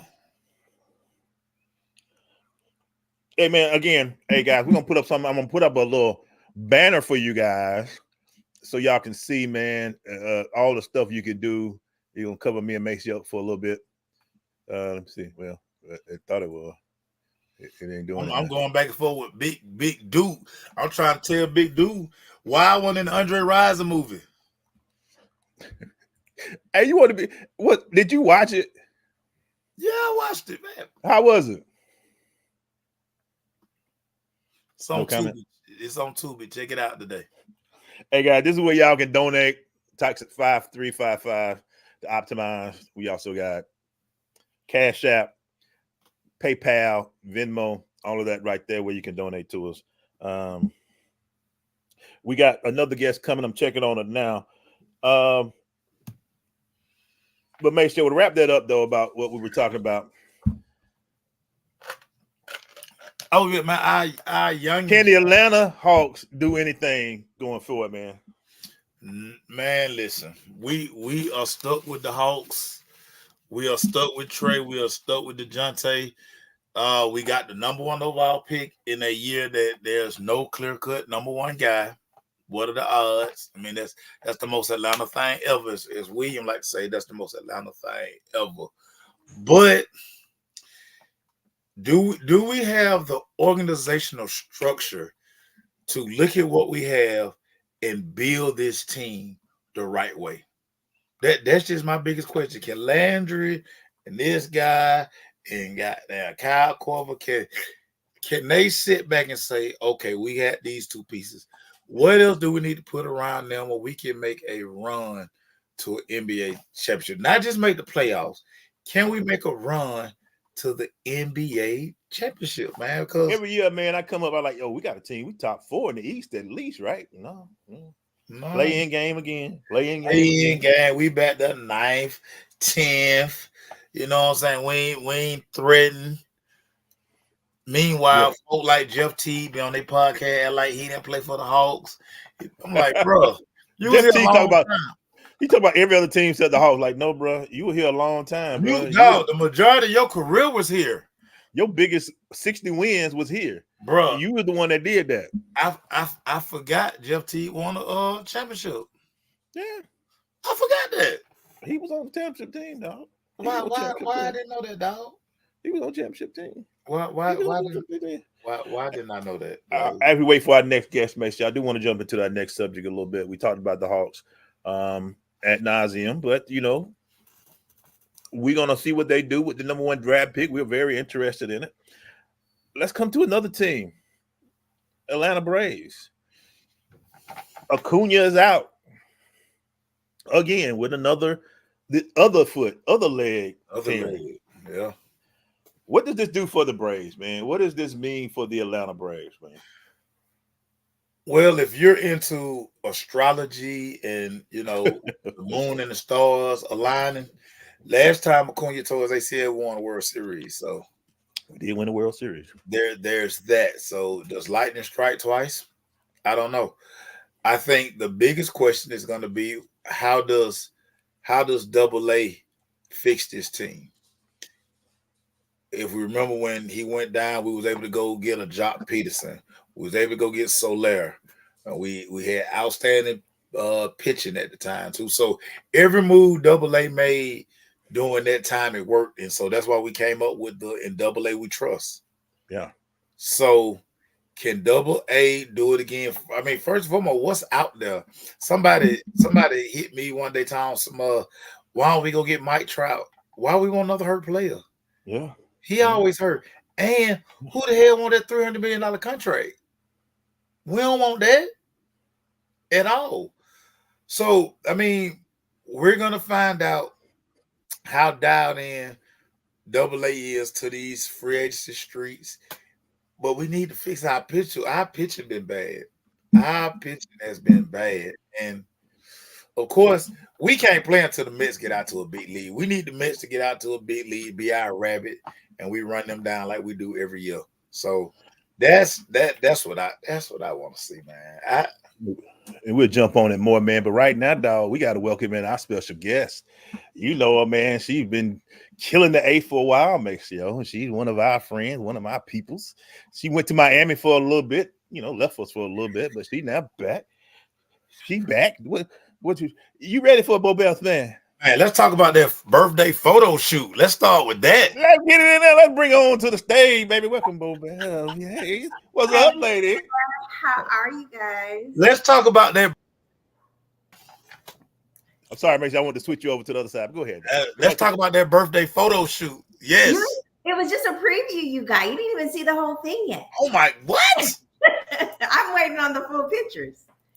The photographer sent me like 2 of his best so I could have something to post on my birthday. So when the whole thing come out, man.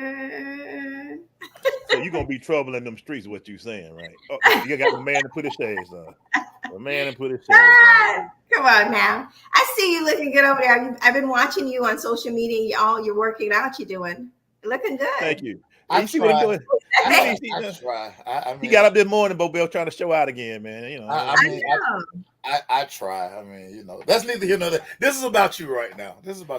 So, Bo Bell, how's it been going? You doing them things. You're out there in the Atlanta streets. How you been in 11 Alive world, if I'm not mistaken? I'm really enjoying the station. It's they've embraced me, and I'm loving it. I really, really feel like it's a good home. It made me feel. It's weird because I'm from Miami, right? So when I went home. After my first stint here, I thought I was going home, and I realized Atlanta may not be where I'm from, but it felt more coming. It felt more like a home here and at 11 Alive than it did when I was in Miami, which is crazy. I got to start with this, Bo Bell. Right. We just saw the Donald Trump thing. As a newscaster, as somebody who has to, you research, and I mean, do you just sit at your desk at your computer and say, "This just can't be real"? Am I actually going to talk about this? I mean, I really do think so. It's like I get to a place where you start realizing news has changed a lot. I started this, in early 2000s. I think 2003 was my first job, and so. Between now and then, people have just become disconnected, and I'm just confused because, even after the verdict came down, I was just so surprised by the response in both directions. Yeah. I mean, never before would have ever thought someone could be convicted of a crime and then still run for office, the highest office in the country. And everybody's learning civics class right now. They're like, oh, this thing can happen. We still can do this. It's crazy because if a black person, you barely could vote, much less run for something if you have been convicted. And I mean, the conviction rates in our community, and so it's very disheartening when you can see the blatant difference. Absolutely. And that you're trying to just report the news, but still also disconnect yourself from what the reality is, because you're like, when you really focus on the reality of the circumstance, sometimes it's very disheartening. And to keep going with that, first of all, do Atlanta got water yet? Because that's what we were. They kicked us out because they ain't no water down there. We ain't got no water down there. No water. They still ain't got no water. Y'all governor should have. Let me be quiet. We got to get in trouble. But we always ask this question to you every time we see you: the ability to say, keep personal feelings out of it, keep the job, and not getting. And you be like, man, what, we really about to do this? I'm about to go on air and say what? Okay, well, how do you just keep the job when you know certain things? You like, that ain't right. That's not right. Oh, this is terrible. Well, you just try to focus on the facts. I really just go with the facts. If he was convicted of this, here's the charges, here's the things that we know that we cannot dispute. And so when I look at it from the perspective, I'm just giving you the real skinny details, facts, no debate, no up and down, just straightforward, then that's how I deal with it. Because again, if you start thinking about some of these other things, your emotions get involved, and then you're just like, well, these people are dumb. It's like, these people are crazy. We want to thank everybody. We're interviewing. We laughing, but we are here with Mobile. On Optimizing the Crush. We're raising money for Optimize the Vision. Text Optimize to 53555. Do that. Make sure. What's your next question, man? So I always wonder okay, you're getting your day started. You got a good idea. Okay, this is what I'm going to kind of focus on today. And then all of a sudden, boom, this story happens. Mentally, how does that how does that reshape your day? Because I know, like I said, you said like, hey, this is what I want to do today. But then, because we live in Atlanta, we get something crazy every day. How do you pivot on days like that? That can be hard because you really don't have a choice. Once you got a deadline, you have to produce. And so once there'll be times I literally spent 4 hours putting a piece together, and then breaking news happens, and they're like, we don't want it no more. You're like, what? What? Excuse me, I'm sorry, I don't speak that language. And I just put this all together. Can you at least watch it? Can you at least watch it? No, sometimes it's a fight, because you're like, you have to go to the breaking news, and the breaking news is extremely important. But my time and the story also is important, and so it's hard to pivot, but you really don't have a choice, because if I don't, that's my job. So I started thinking about, hey, I like to eat food. I like to cater. I like the things that I like. I like my mortgage paid, things like that. So I just said, suck it up and just go, because you really don't have a much of a choice. Yesterday, it was one of those instances, and I've been working the morning shift now, like from 3 a.m. I'm getting into work. And so at 6 o'clock, so from 3 to 6, we were on one story, and, I'm thinking we're good. It's going to be an easy day. It's Friday. I already have this halfway done. When everybody else wake up, I'm going to get a couple new stuff, and, this is going to be great. Oh, I'm going to have a real chill Friday. No. Okay. They messaged me and was like, go to breaking news. We get to the scene, and we were late. The police officer was like, deuces, we already did our job. And I'm like, well, what am I supposed to do? Because I have a deadline, and they don't care. They're just like, we need to figure this out. Let's go, we got to get out of here. Yeah. So now the pressure is on me and my photographer to figure it out. And sometimes, man, it's no option. You figure it out. You become very very efficient finding people and come. I mean, it could be tough. There's days I'm like, oh, okay, who can I call? Where can I go? What should I do? And, you know, start knocking on random people's doors in the community saying, can you talk to me? Please, Jesus, please. And some, it works out, you know. I ended up yesterday getting what they needed, and, you know, spoke to the homeowner that was involved in the situation, and no one else had. So it's those instances when you actually figure it out and you're like, whoa, this was impossible. And I figured it out, and you start getting this you sense of accomplishment, and it keeps it's this drive that keeps you going. You're mad that they're sending you to these impossible situations, but then when you do it, you feel like the accomplishment of what you just done. And so it's like this weird push-pull relationship you have. What is this on my face? I'm sorry, y'all. Like, what is this? But yeah, it's this weird push-pull relationship, and it can be tough because you like, some days I don't like this, and some days you're like, okay, I figured it out. Yeah. Let me ask you this: from what's the buzz in Atlanta? What's the thing that's going on in Atlanta? Is it just that it's on everybody's talk? Because, you know, I look at Atlanta. Atlanta has so much going on. Now is a lot of people mad that Meg had to cancel a concert last night. But besides that, we need our money back. My daughter need her money back. She was at V12 last night. Oh, they ain't have no water. I don't know if they had water, but she was at V12. Okay, they gave us water at V12. I'm about to say, was somebody else there too? I'm about to say, yeah. Were you there?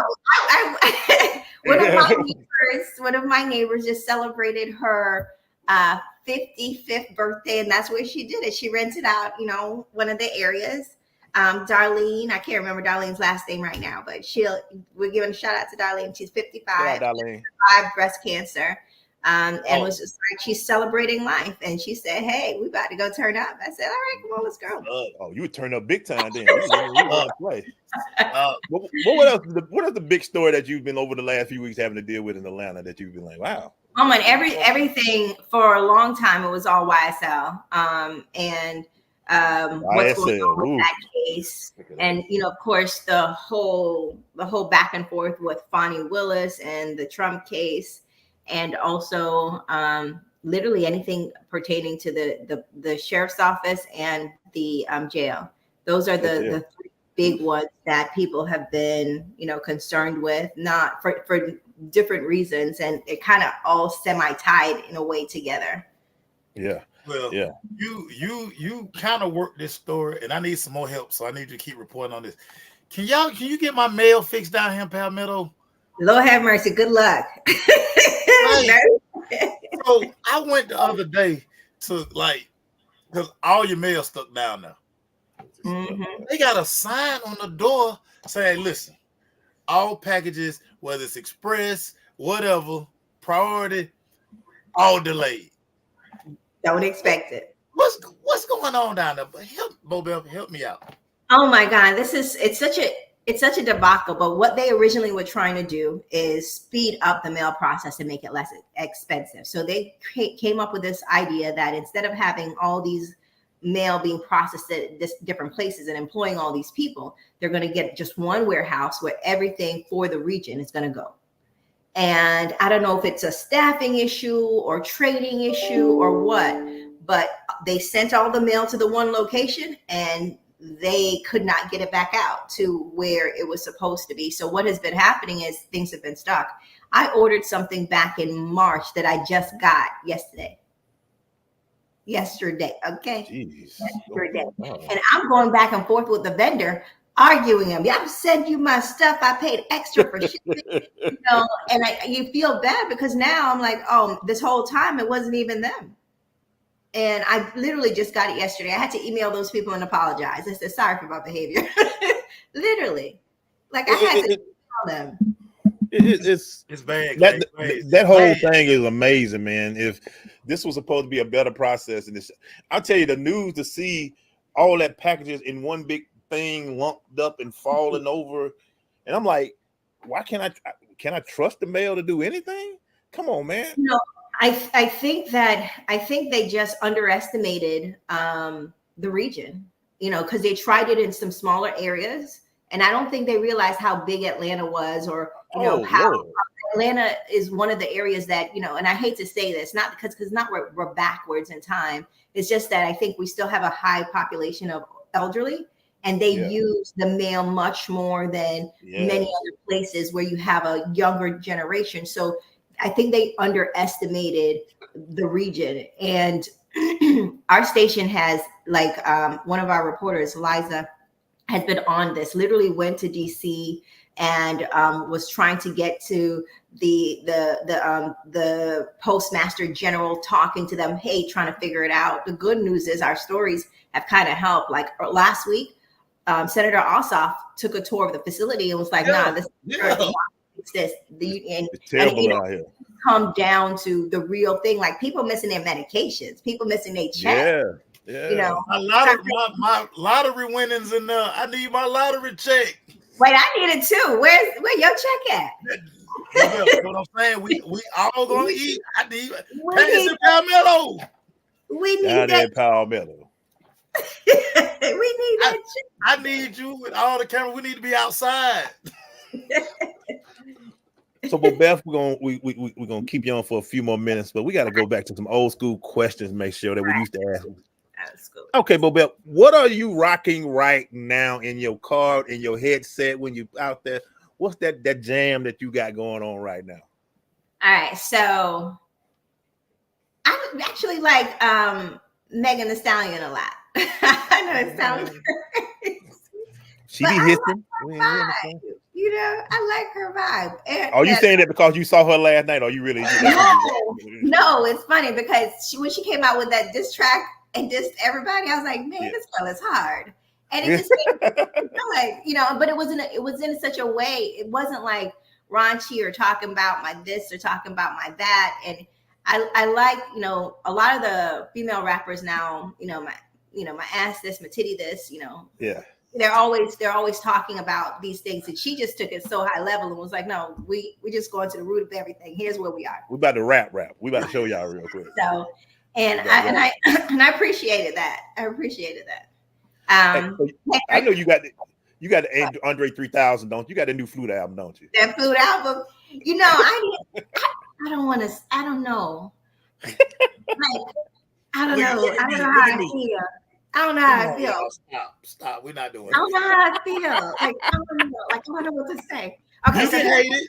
You can hate it. Don't worry about it. You can hate it. Yeah. So okay. So here's my thing. I understand where he says you're getting old. You can't really wrap around about the same thing. I get that. But I feel like there was somewhere in between the flute and in between rapping and doing, what he feels he's too old for, that he could have found a balance. I think there was a line, and I don't think where he is. He's always artistic, but I think he went too far with the flute. Yeah. Not that it don't sound good, but it don't sound good. You can say what you want. I mean, I listened to it. I was hoping when I got one lyric. We like Andre, but come on, y'all, we gotta tell the truth. We don't like it. It's okay. We don't like it. It's okay. I just wanted 116. That's all I wanted. Not rapping. I mean, you can find something. There's something conscious you can rap about. They have Christian rappers. You could have found something to rap about. I mean, even if you don't want to, I get it. Shout out to everybody. Went to the Atlanta Jazz. Thought he gonna rap. Sorry about that. Sorry about that. So it's funny because I meditate sometimes, and I was like, man, this is real. Like, this sounds like my meditation music. If I was at home, not outside in the hot sun around a bunch of people, I could meditate. But that's not what we were there for. So. I meditated all right. I went to sleep on that thing. It was some good sleep. I tell you. Y'all gotta stop that. Bobelle, I always get this about you, and I just want you to explain this to the good people. Oh my God, she's so down to earth. I didn't realize she was that cool. Talk about where that comes from and just the coolness that you possess out here in these streets every day. I will appreciate it. Thank you. I didn't realize I was cool, but I take it. Yeah. That the streets were telling me every time. You got your own fan page. You got a fan page. You got a whole fan page, buddy. Stop tagging me, buddy. Stop tagging me. I like him. You know, it's funny when it first started. I was like, this is kind of weird, but I was like, he's doing me a favor. So now I'm like, that's kind of cool. You out there. I'll be out there liking his stuff. Be like, oh, look, beautiful Bo Beth. Look at him. Look at that. And then I'd be wondering how he gets some of this stuff because I don't even have it. Like, what the hell? How you have it before me? I just reported on it. Like, well, that's neither here or there. But to answer your another dress. That's a whole other thing. So I am from very humble beginnings. I'm from Jamaica, and it's a third world country, and you're interacting with people in spaces. And we migrated here to South Florida, and I consider myself the same as everybody else. So it's like, why would I come across, regardless of what job I have or what I'm doing? It's like, I honestly believe we are all good 1-2 paychecks away from being in the same place. And so you have to humble yourself and understand that one thing is a job, and you can't let your person be that job. Another thing that my mom always told me, and I know this sounds crazy, because she was like, you can sit around here and pretend like because you're pretty or because you have a nice body, that's it. But there's always going to be someone prettier. There's always going to be someone with a nicer body. So at what point do you develop your other skill sets? Because those are the things that you may attract them with your face or attract them with the physical. But how do you keep that job? How do you keep that person? How do you keep that friendship? Whatever it is, other skill sets. And so, that kind of humbled me a lot, especially as a child. My sister was gorgeous. So you living in a family of gorgeous people and you feel like you the ugly duckling, you better start doing something else. You better learn how to read, speak, and do those things just to stay in the game. And that's the facts. Like, so you start realizing that none of this is the end all. And so, talking to people in the streets, I'm like, me and you are, in my mind, could be in the same place. I may have had an opportunity that I took advantage of, and that's it. That's the only difference. And so I think when you start looking at it from that perspective, you realize, hey, why am I going to be nasty to you? Why am I going to be, different or mean or something like that? Don't get me wrong. Now, if someone tries me, they're going to see another side, but I don't. AKA Miami. Back. Y'all go look up a Miami thing real quick. You can see that. So I'm just. But I don't go into situations just being nasty or mean to people. I just try to, treat people how I would want to be treated, and that's it. Well, we thank you for always treating us great. It's been awesome that you've been with us on this ride. Next time we'll have you in our studio. We're working on that, so we can get. Cool. We got to upgrade our selfie. We got to upgrade our selfie. We got to upgrade our selfie. We got to get the water. Once we get the water going, we'll have you in there. Tell the city to stop playing. Get your water. The city be hating on us, man. The city be hating on us. Yeah. What can they find you at, Bo Beth? Where can we find you? All the social media platforms, Bo Beth Yates, at Bo Beth Yates. I keep it simple. Very simple. Very simple. So y'all stop using all that other stuff. Just use your first name and last name. I mean, just and make sure you come out some photos. I don't know what he's talking about, so we'll see what photos. Oh, y'all gonna be so. Oh man, I can't wait for my birthday. Boy.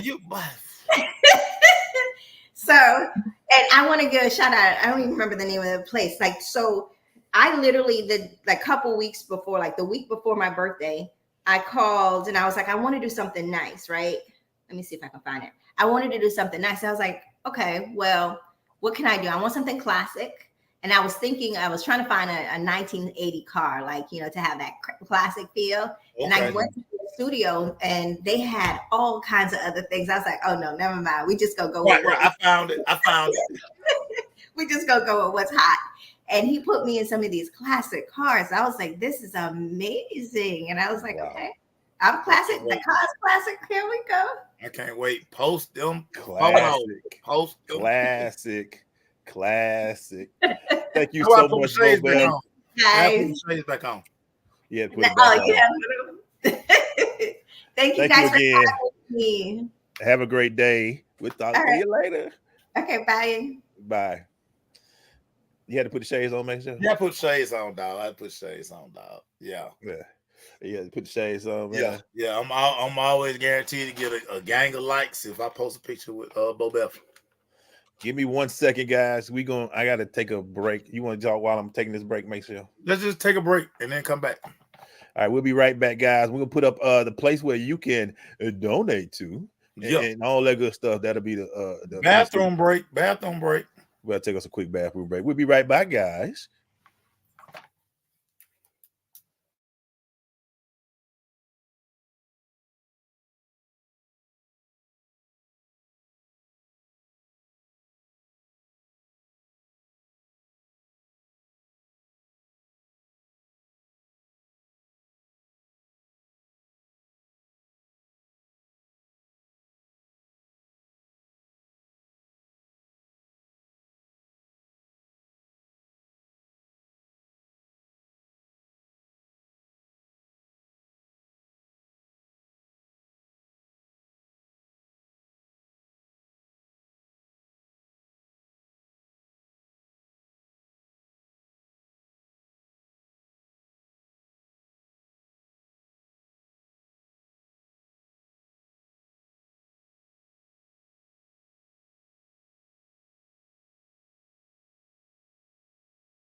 I think we're back now. I took a little quick break. Make sure you back in the street, man. I'm in the building, yo. I'm in the building, yo.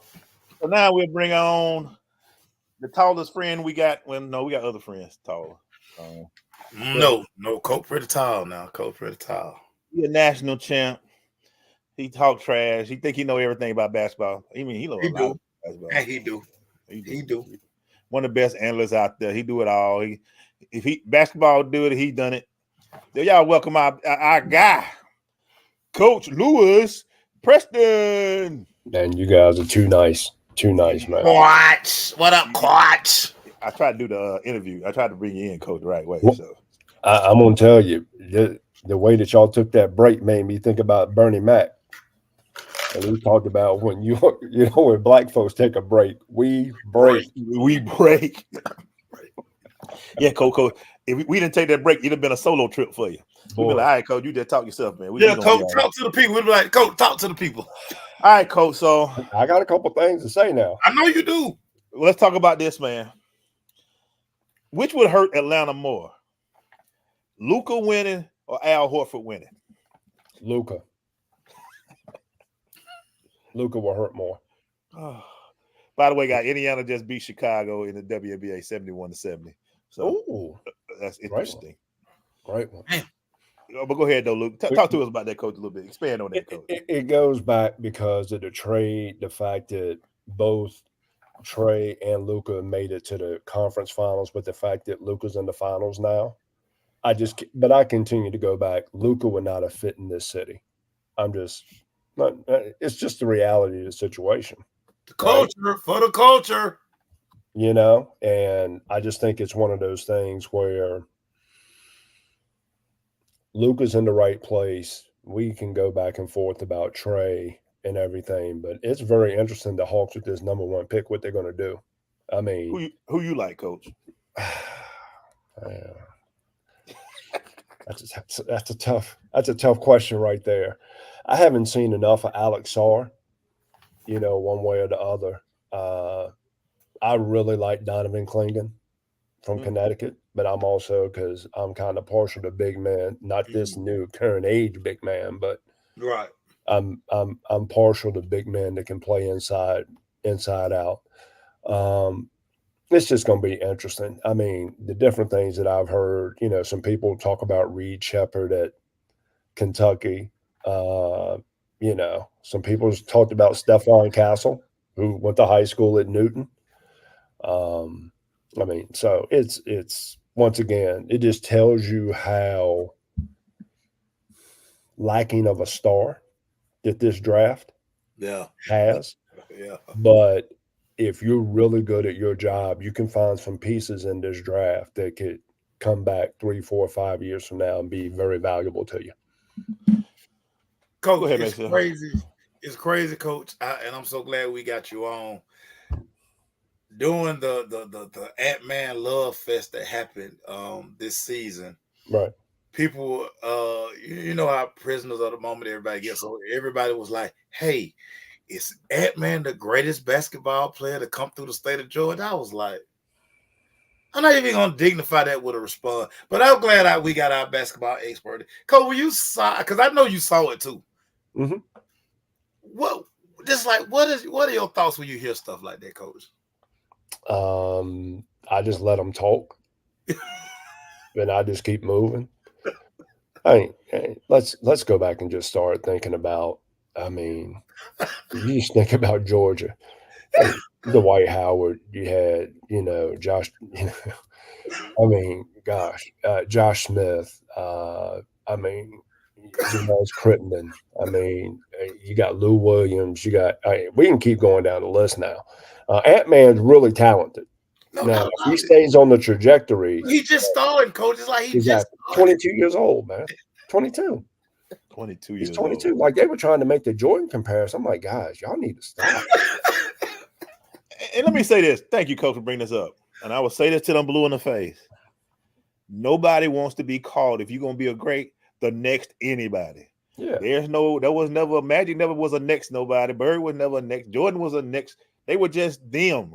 Yes. So when y'all say he the next Jordan, to me, that's not a compliment. I get what y'all trying to say, but if he going to be the next Jordan, there was a next Jordan. His name was, what's the kid, number 32? He Harold Miner. He was Harold Miner. Harold Miner. Baby Jordan. Baby Jordan. How did that work out for him? Man, that thing worked out to it. Man, that thing fizzled out faster than flat Coke. I'm just saying. With ice in it. With ice in it. You're right. Watered down. You know how flat that thing is? And then you add ice in it, making it more watered down. You'd be like, oh my God, I don't want that no more. But it's funny that you just talked about Indiana and Chicago, because we're watching the WNBA version of Bird and Magic right now. I think so as well. And it was 71-70 tight game, fans crowded in there. I think it is a very interesting thing, because to see it, and we can go into this a little bit more. We went to the game last night. The Dream defeated the Aces. Very good crowd. I got one question. Why was that not at State Farm Arena last night? Okay. So I'm going to say this. I did get a chance to talk to the president of the league. Yeah. And the one thing she keeps saying, it's not easy moving when somebody want all the money. Got you. Okay. If your partner was partnering, it would be easy to say, hey, we're gonna put these games at State Farm. But between the growth of the game being so fast, and people we know at State Farm, Maceo and the Hawks, wanting a little bit more than a big piece of the pie would be a fair trade. It's not that easy. They were able to get Indiana, but I guarantee you, the more they would have did it, the more it would have been, oh, we want more of this and all that. So it's not as easy as we would hope it to be. Right. Because every party, because they don't own State Farm. That's Hawks and State Farm and all that had to be involved. And they're not, that's the reason why they moved to College Park. The Hawks like, we don't want to be wasting our off season spending money. But coach, they could have easily got 15, 16,000 in there last night. Yeah. Coach, parking lot traffic getting in and out. Crazy last night. But it speaks to the star power of the Aces, and especially one Asia Wilson. Oh my God. She a superstar. Oh, she a superstar. I mean, I was going to go see if Darren Waller showed up for Kelsey Plum. Now he making video, Coach. He out here still making rap videos. I'm just saying. You know what's crazy about that, man? And we were looking at like that. What did Darren do in a year to screw that up? It was like, good Lord, Darren. What did you do in a year to screw that up so bad? It's amazing, man. But you go, when we think about the WNBA right now, and this is where I tip my hat to you, Emmanuel and Maceo. Y'all been covering it from day one. You've been real ones from day one. Yeah. You both have seen that incremental growth of the W. Now, I'm curious to see how upper level brass, do you take this marketing to the next level? Yeah. Or do you plateau and go the other way? Yeah. Coach, real quick, it's funny you say that. Mm-hmm. I think about you every time I see what people are like, okay, you got our attention. What you gonna do with it? And it's funny because this is your time. As you said, we've watched it. Mm-hmm. All of the new people who are like all of a sudden coming out, and I'm always like, y'all hadn't even watched the games. Like every day y'all comment about Caitlin, and do y'all know how many dogs in this damn league? Yeah, the 144 of them. It's only 100, and it's only 144. 144. They're all very talented. They say it all the time. The 144. This is it. This is the top of the top. Right. Player that you loved in college usually get cut if you ain't ready to play at that level. Did you see how many players came out of college and got cut? Yeah. In the W? People that was big time stars 3 months earlier got cut in the W. Man, it's hard. It is hard. It's great to see that the W is going to have a team in Toronto, team in Golden State. I hope that it's funny that Atlanta is the only franchise in such a big area. You would think that maybe Nashville would get a team. Right. Actually, me personally, I would go to Knoxville and go put a team in Knoxville. Right. I'm hoping. Tennessee, This is you bring up a good point. You think about the dream. You're like, you're the only team in the South. You need to take advantage of that. You need why before they put a team down here. Florida, Florida. Hello. You better be on it because eventually they're gonna slap a team somewhere in Florida. Or slap a team in Orlando. Yeah. I mean, exactly. Because I'm sitting there, I'm looking at some of these markets, and I'm like, if this thing grows the way now. You could say you got Toronto and Golden State next year. Maybe in 2 years you have a team, Nashville, team in Orlando somewhere, or maybe, get the Charlotte franchise back again. Right. I think Charlotte would be a great place considering. They actually, the Pistons going after Detroit again. The one that won the championship with Cheryl Ford them back in the day. They're trying to get them back on. Good. So then this is the Pistons. The organization is trying to bring this back. So that's a my big girlfriend thing. was on that team. Swin Cash was on that team as well. Yeah, she was. She won a couple championships there. Let's not discount that. She's still with the Pelicans? She is. Yes. Still VP? Yes, she is. Okay. I do my homework too.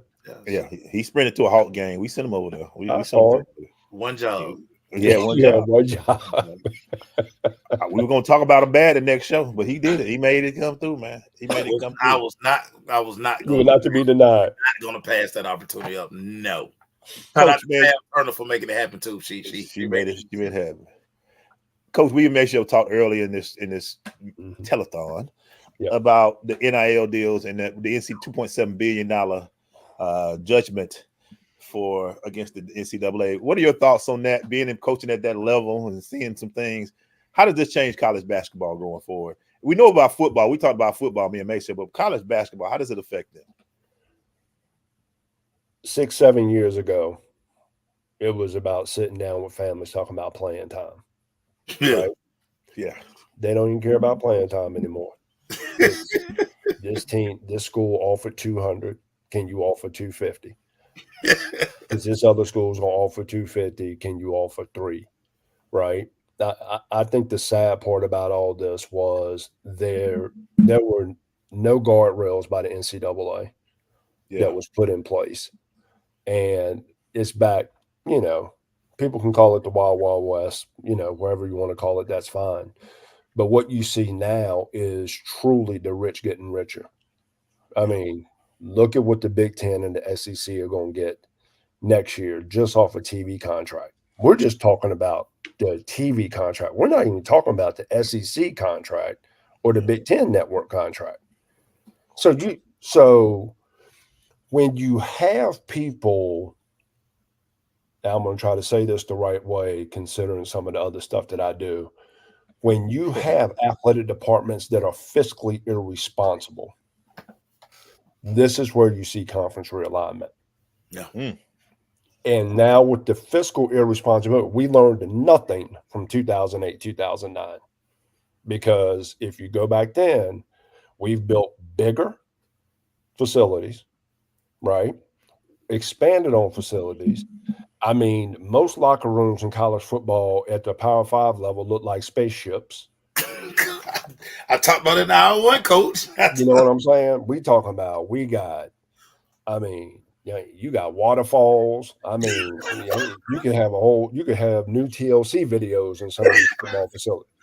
But as I continue to watch this, I'm like, when is enough?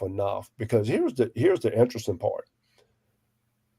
Maryland spent $135 million on their facility, right?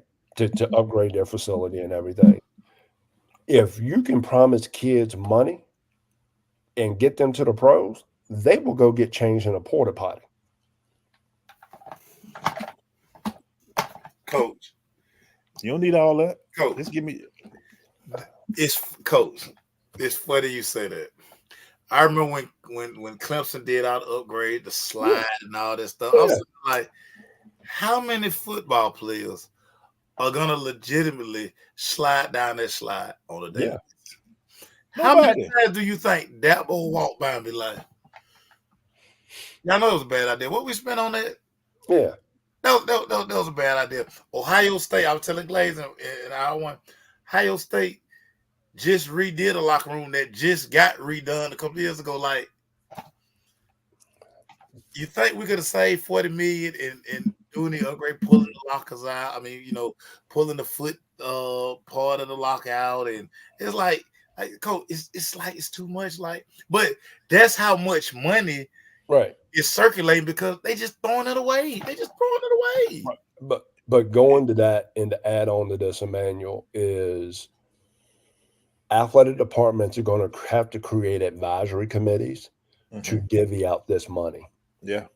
And the crazy part about it is we talk about football, we talk about basketball, men's and women's, talk about baseball. Where do you fit all the Olympic sports into this now? Yeah. Because it's not like you're going to go, hey, guys, we get $20 million. We're going to split it up between all 875 student athletes equally. No. That ain't happening. Larry Schott worked with him at the University of Florida. Greatest quote he ever told me, Lewis, fair is not equal and equal is not fair. Fair is not equal. And equal is not equal is not fair. I mean, y'all need to listen, man. Hey, this. You know what amazes me, Coach? It's funny. You said 6-7 years ago. Make sure 7 years ago a slide was fun. You can come in and show a person in the locker room, and they're like, "Oh, that's my locker. It's huge." We don't hear nothing but dollars and cents now. Dollars and cents. It is going to be an amazing season. Does this prevent more kids going to the pros and staying in college a little while longer? Yes. Yeah. Why? I mean, why would I? If I'm going to be a second round draft pick and I don't get a guaranteed contract, why would I go to the pros? Yeah. When I can get 350, 450, 500, 600. I mean, there are some guys at the end of this portal that are getting seven figures. Yeah. I've heard 1.3, 1.5. Now, here's the other part of all this. We keep hearing the number, but are they actually getting paid it? And like anything that pops up, now you got all these NIL agents and all these guys that are like talking for the family and everything. And it's even more incredible to me. Like there's not even really a system of checks and balances in place for that. You know, because it's all like, coach, everybody's learning on the fly. Yeah. Yeah. Everybody learning on the fly. Everybody like, well, because something new comes over. I was telling Glazers, my little cousin, I won't get to school. My little cousin has not played a down of college football yet, but he enrolled early. Mm-hmm. His NIL money right now, he made $37,000 from January till school let out. That's crazy. 18-year-old, 37,000. Wow. And he hadn't played it down yet. He hadn't played it down. He participated in spring ball. In the fall, his NIL money goes up, I think it's like 44, 45. Right. And they told him it could jump if he becomes a starter, but he's probably not gonna become a starter. Matter of fact, he's probably gonna redshirt. Right. But what I was trying to tell him and his mom, listen, $45,000 for an 18-year-old is more than enough money. Mm-hmm. Yeah. More than enough. When my mama gave me $50 when I would come home and wash on the weekend. Yeah. My mama gave me $50. Yeah. Money was for gas. Mm-hmm. 30 was for whatever. Thought I was rich.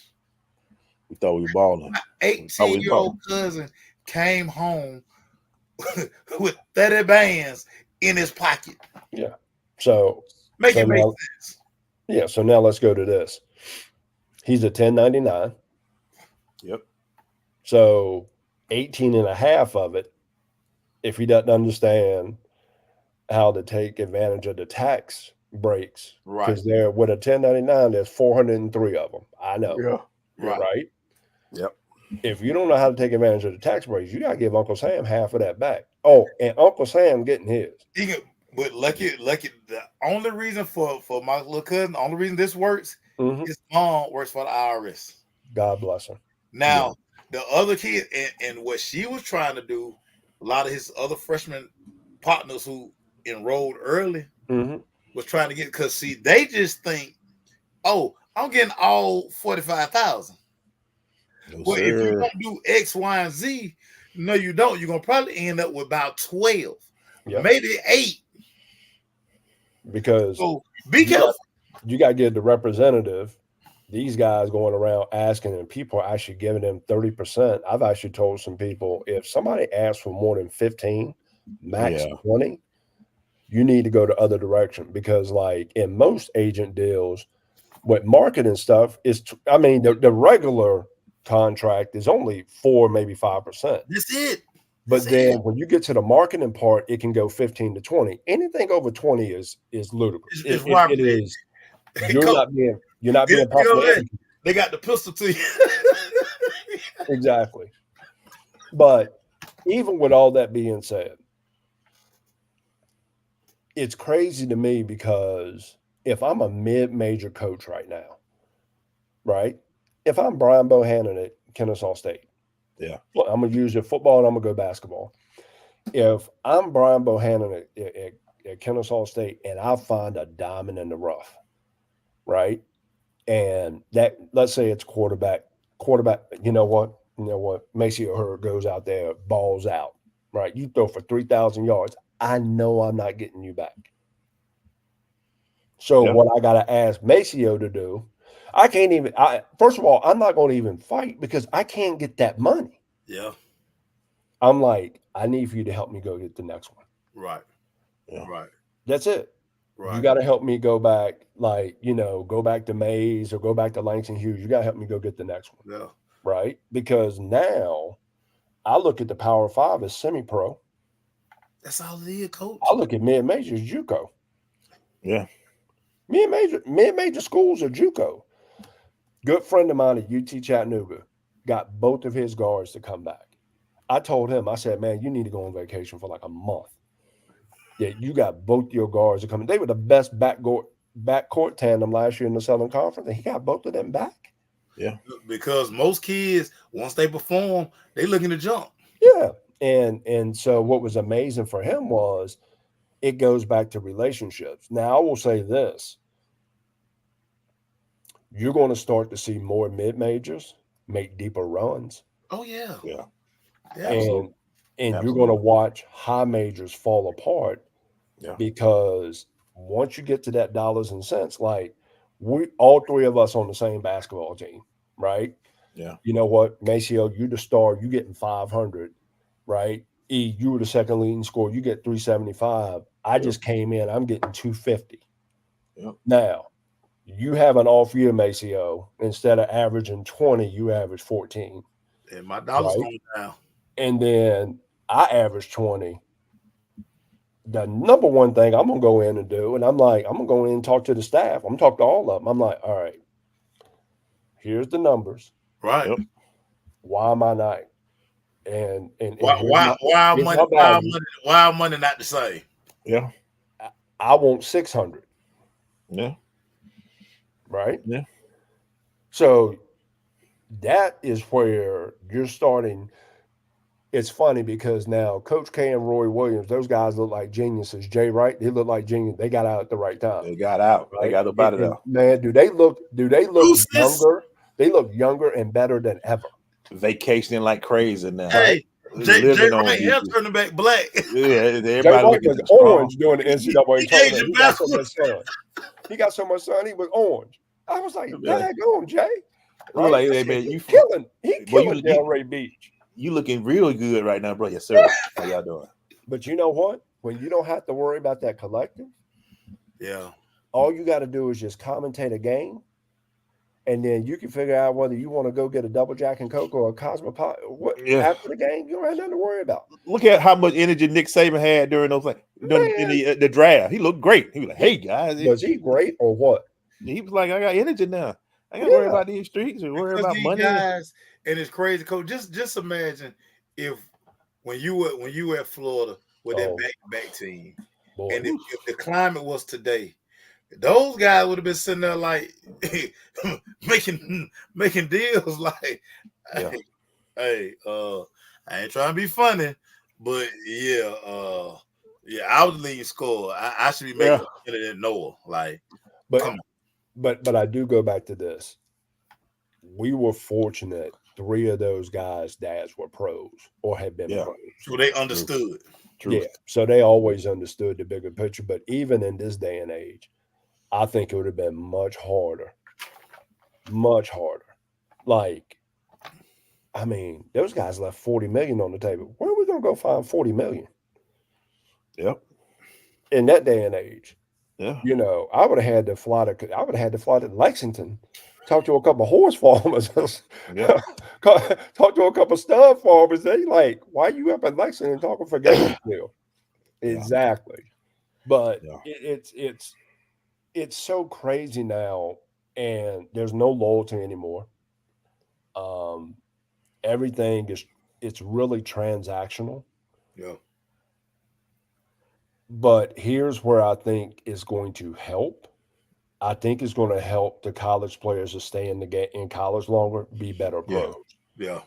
Because we have a huge problem in the NBA right now. What, 6 of your top 10 players are foreign? Yep. Learn the skills and doing better. Doing real better. Yeah. Hey, Lou, man. Thank you, brother. Is this all I get? Yeah, man, we got people coming up, man. This time flying by. Me and Maceo look up, dog. We be like, God dang. I just looked at the clock. I said, oh. It's 2:30. But Lou is on our board at Optimize The Vizion. Talk to us about Optimize a little bit, sir, and why people should donate. You know what? Having an opportunity to be on the board at Optimize The Vizion has been great for me, because having the opportunity to watch the young people at Optimize grow. And when you provide them with opportunities that helps to give them hope, it is amazing. I mean, we've seen so many light bulbs come on over the past few years. Still to this day, probably one of the best experiences was going to the Brave Stadium. Yeah. And having an opportunity to listen, to management, not on the field, but what they do behind the scenes. HR. Yeah. All the things that a lot of people don't pay attention to, but are vital in making an organization run. And I truly do believe the Braves, top to bottom, might be the best organization in sports. Without a doubt. Top to bottom.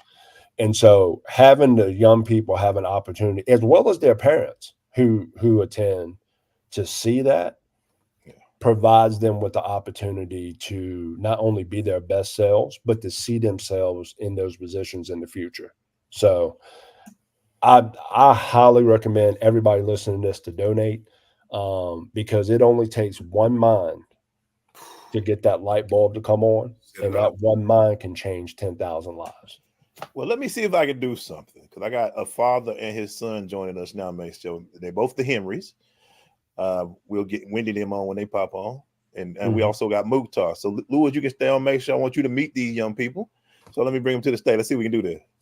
Okay, there go one. All right. There go two. All right. Look at that boy, you're a genius, boy. We got them all on. Welcome, Henry II and Henry III. That's my man Mukhtar. Both Henry and Mukhtar are juniors, going to be seniors this year. Thank you guys for joining us for this great time. That's Lewis right there. That's my partner in crime, Mace Show. How you doing, Mukhtar? I'm doing good, sir. Doing good. How you doing, Mr. Mayo? Hey, how you doing? We're going to start with you. What is it like to be a part of Optimize The Vizion, sir? Being a part of Optimize The Vizion is like being a part of a family. Every member in here has been great friends since middle school, now entering senior year. Optimize The Vizion is also like, it's really fun. It's really fun. We go on great adventures. We've been to lots of WNBA games. We've been to NASCAR events. We've been to Mercedes-Benz Stadium twice now, both in suites, two times now. Two suites. Two suites. It's been a great experience. Been lots of fun. Been part of a great family. I met some really close friends here. I've expanded my horizons. Been able to see different jobs in the sporting field that I never would have seen before. We even got to ask the Falcons about their performance in the Super Bowl. They ran up. Hey, what happened? I'm like, it's just been incredible experiences. You get to see lots of people, great connections through Mr. Emmanuel and through the Russell Center. And just, every event we get to go to is always really memorable and something I always keep track of. I have lots of things from our events around my room places. It's great. What you doing now in school? And tell them about the program you in, man. You killing it right now, boy. You about to be able to see him, man. Part of my program, I'm at DECA, the Catholic College Academy. So part of my program, I've been going for the past year. I've been going to Georgia State instead of regular high school classes. Camera's frozen. I'm going to Georgia State instead of regular high school classes. Yeah, and that's meant that I've got to just have a college experience, with a lot of lessons as well. And that time, I'll be also doing Optimize The Vizion as well. I'm going to my senior year of high school and technically my sophomore year of college as well. Wow. That's awesome. That's awesome. Mukhtar, if I can ask, how has going to those events helped to prepare you as you enter your senior year and looking to go to college and move on after you graduate? I think the biggest help is really prep me to know there's more job opportunities than what I've been told. You always get doctor, lawyer, all the other things. You want to do good at sports is just an athlete on the field and a trainer, and that's it. Which prepared me. I know when we went to the Falcons, I got to see people work degrees that I have been thinking of getting, doing things like working with the Falcons, coordinating events, doing business plans. There's just more opportunities out there I can do that, getting a law degree doesn't mean the end of the world if I don't get this law firm. There's other places that accept me there. Another one, I don't know, kind of weird thing for me, talking to adults, just really handling myself, people older than me, people with more power than me, be able to go, just have normal conversations with them and also talk to them professionally and not embarrass myself in Mr. Manual. Yeah. Oh boy, you fun. Hey, Mukhtar is one of the shining spots, and we couldn't build this organization without this. I call them an anchor crew. It's Mukhtar, it's Henry, and Henry. How you doing, sir? Henry III. How you doing, sir? Is he on? Henry is he on? He keep popping on.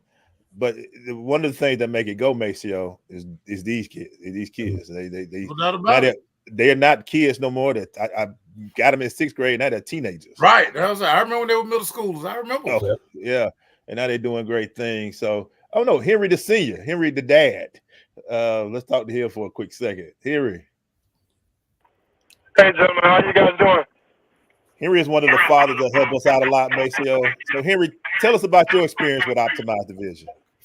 Oh man, it has been a beautiful experience to be around these young men and women, watching them grow from being boys and girls to young men and women, and experiencing the same things that they're experiencing. I have grown myself.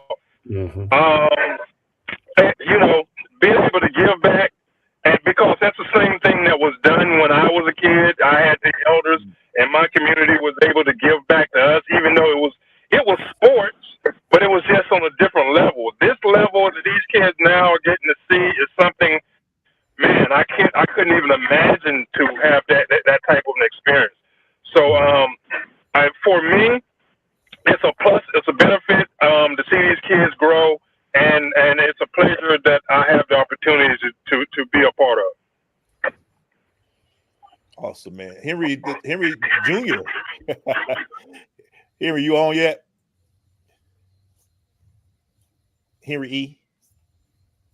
Yeah, he might be in a different spot. Yeah, I see him. Yeah. Yeah, he actually said that for some reason he's talking, but his mic is not picking up. So he may be having technical issues. Okay. Gotcha. Hey, make sure you got any questions, sir, you want to ask real quick? I'm just amazed. I love to hear these stories because that's the whole purpose of us putting Optimize the Vision together. I remember your vision, and we just were bouncing ideas, and it was just like, hey, it's so much more that these kids can do outside of, we just talked about, man, you gotta be a doctor, you gotta be a lawyer, I'm going pro. So many other jobs and sports that you can have a long, fulfilling career. I just love what this program does. I'm super proud of you, man. I'm super proud of you, man. I'm super proud. Appreciate it, man. Appreciate it. But before I go off, I do have one thing to say. There's one former guest that I'm still trying to find where they are at, because they used to talk trash to me all the time back in the day, being a Steelers fan, and they were a Patriot fan. So wherever Taisha from, I wonder if she's still a Patriot fan now. Unfortunately, she is. Unfortunately. What? Yeah, unfortunately, yeah. She's still staying true. She said after they ran Tom out of town. She said Drake May is the answer. Well, thank you, Lewis. Yeah. Thank you, man. Appreciate your love, brother. Keep doing it. Thanks for helping us out. Always. I forgot that. I see what happened to Henry. I messed up, Henry. My bad, sir. My bad. How you doing, Henry? I'm good. How about you? Nice. Hey, I apologize, my sir. It's on me. Really glaze. I didn't add him to the stage. Now he's on the stage. Henry, man, just tell people about your experience. Henry is one of the cornerstones. I call him the cornerstone. Him and Mukhtar, there's Emanuela, that's been with us since the beginning. They helped create this program. Talk about your experience with Optimize the Vizion, Henry. It's been great. It's given me the opportunity to open my eyes out to the outside world of sports, and not only the entertainment side, but also the behind the scenes, to see the magic of, how most of these events, go. Because I'm not a very athletic person, but I do love sports. And to get to see how these events go down and to see the back end of it instead of just the athletes, it definitely given me some opportunities to, look for in the future. That's what's up, man. Henry's also, he got to graduate senior. He about to do his thing. He a computer science nerd. He know all the technical stuff. He know everything. I want to ask Mukhtar and Henry, what was your favorite event so far? Start with you, Henry. That's a hard one. I give you that. I ain't gonna lie, I did like the NASCAR a lot, even though it was very loud. NASCAR, I did look forward to that one, especially when we went on the track. Yeah, pretty dope. Mukhtar, you have a favorite that you was a part of? Ooh, favorite? That's hard too. Going on the track was real cool, and NASCAR when I would walk. I don't know, maybe I'm just bougie. So far, it's been getting to see the Atlanta United game from the suite, see everything. Sweet was sweet. Yeah, we saw them things twice, man. It was pretty dope. See it twice. Can I tell you what my favorite event was? Which was that? East Lake. The golf? Yeah. That's good. East Lake was for this reason. When you got to find out how much preparation they do in advance of having a tournament there. Oh yeah. I mean, the attention to detail and the preparation, because that is the mecca of events. I mean, what is that? That's a $10 to $15 million check. Yeah. That comes out. And I still, the event that I hate that I missed was when you went to East Lake and you got to see Tiger walk up 18. That's the one. Things ever. Man, that's still. Maysha was covering a football game, so I've never seen anything like that before in my life. Yeah, the Falcons lost, by the way. Yeah, they lost that game. But when he walked up 18, I mean, just seeing the sea of people, all colors, all shapes, all sizes, just walking up history, up to see history. Yeah. That's pretty one cool. of the greatest things ever, man. I want to say this, y'all. This is the reason why we do what we do. For everybody that's out there thinking about donating, you helping us do this and create these avenues, because these young men came to me in 6th grade and they've been with us. I just got a text from Emanuela saying she couldn't be here. I ain't have time to tell her she can come on virtually. But they make the program work. No doubt about it. And that's what makes it good. So Henry Senior, what was your favorite event so far? I know you're traveling. Yeah, so I actually had several. It's kind of hard to choose between, but the East Lake Golf Tournament that was huge, and believe it or not, the hockey, that was my first real experience in a hockey event, and I really enjoyed it. So I had several of them. I learned a lot of things every time I go to each one of these events. Not only about the sport itself, but the things that are actually going in the background. And I get to, spend time with these kids, and I get to learn a lot about how they think. And that's very beneficial. That's what's up, man. That's special, man. Hey, man. Hey, I look, make sure I might do a thug tier in a minute, man. Yeah, man. Let it hang.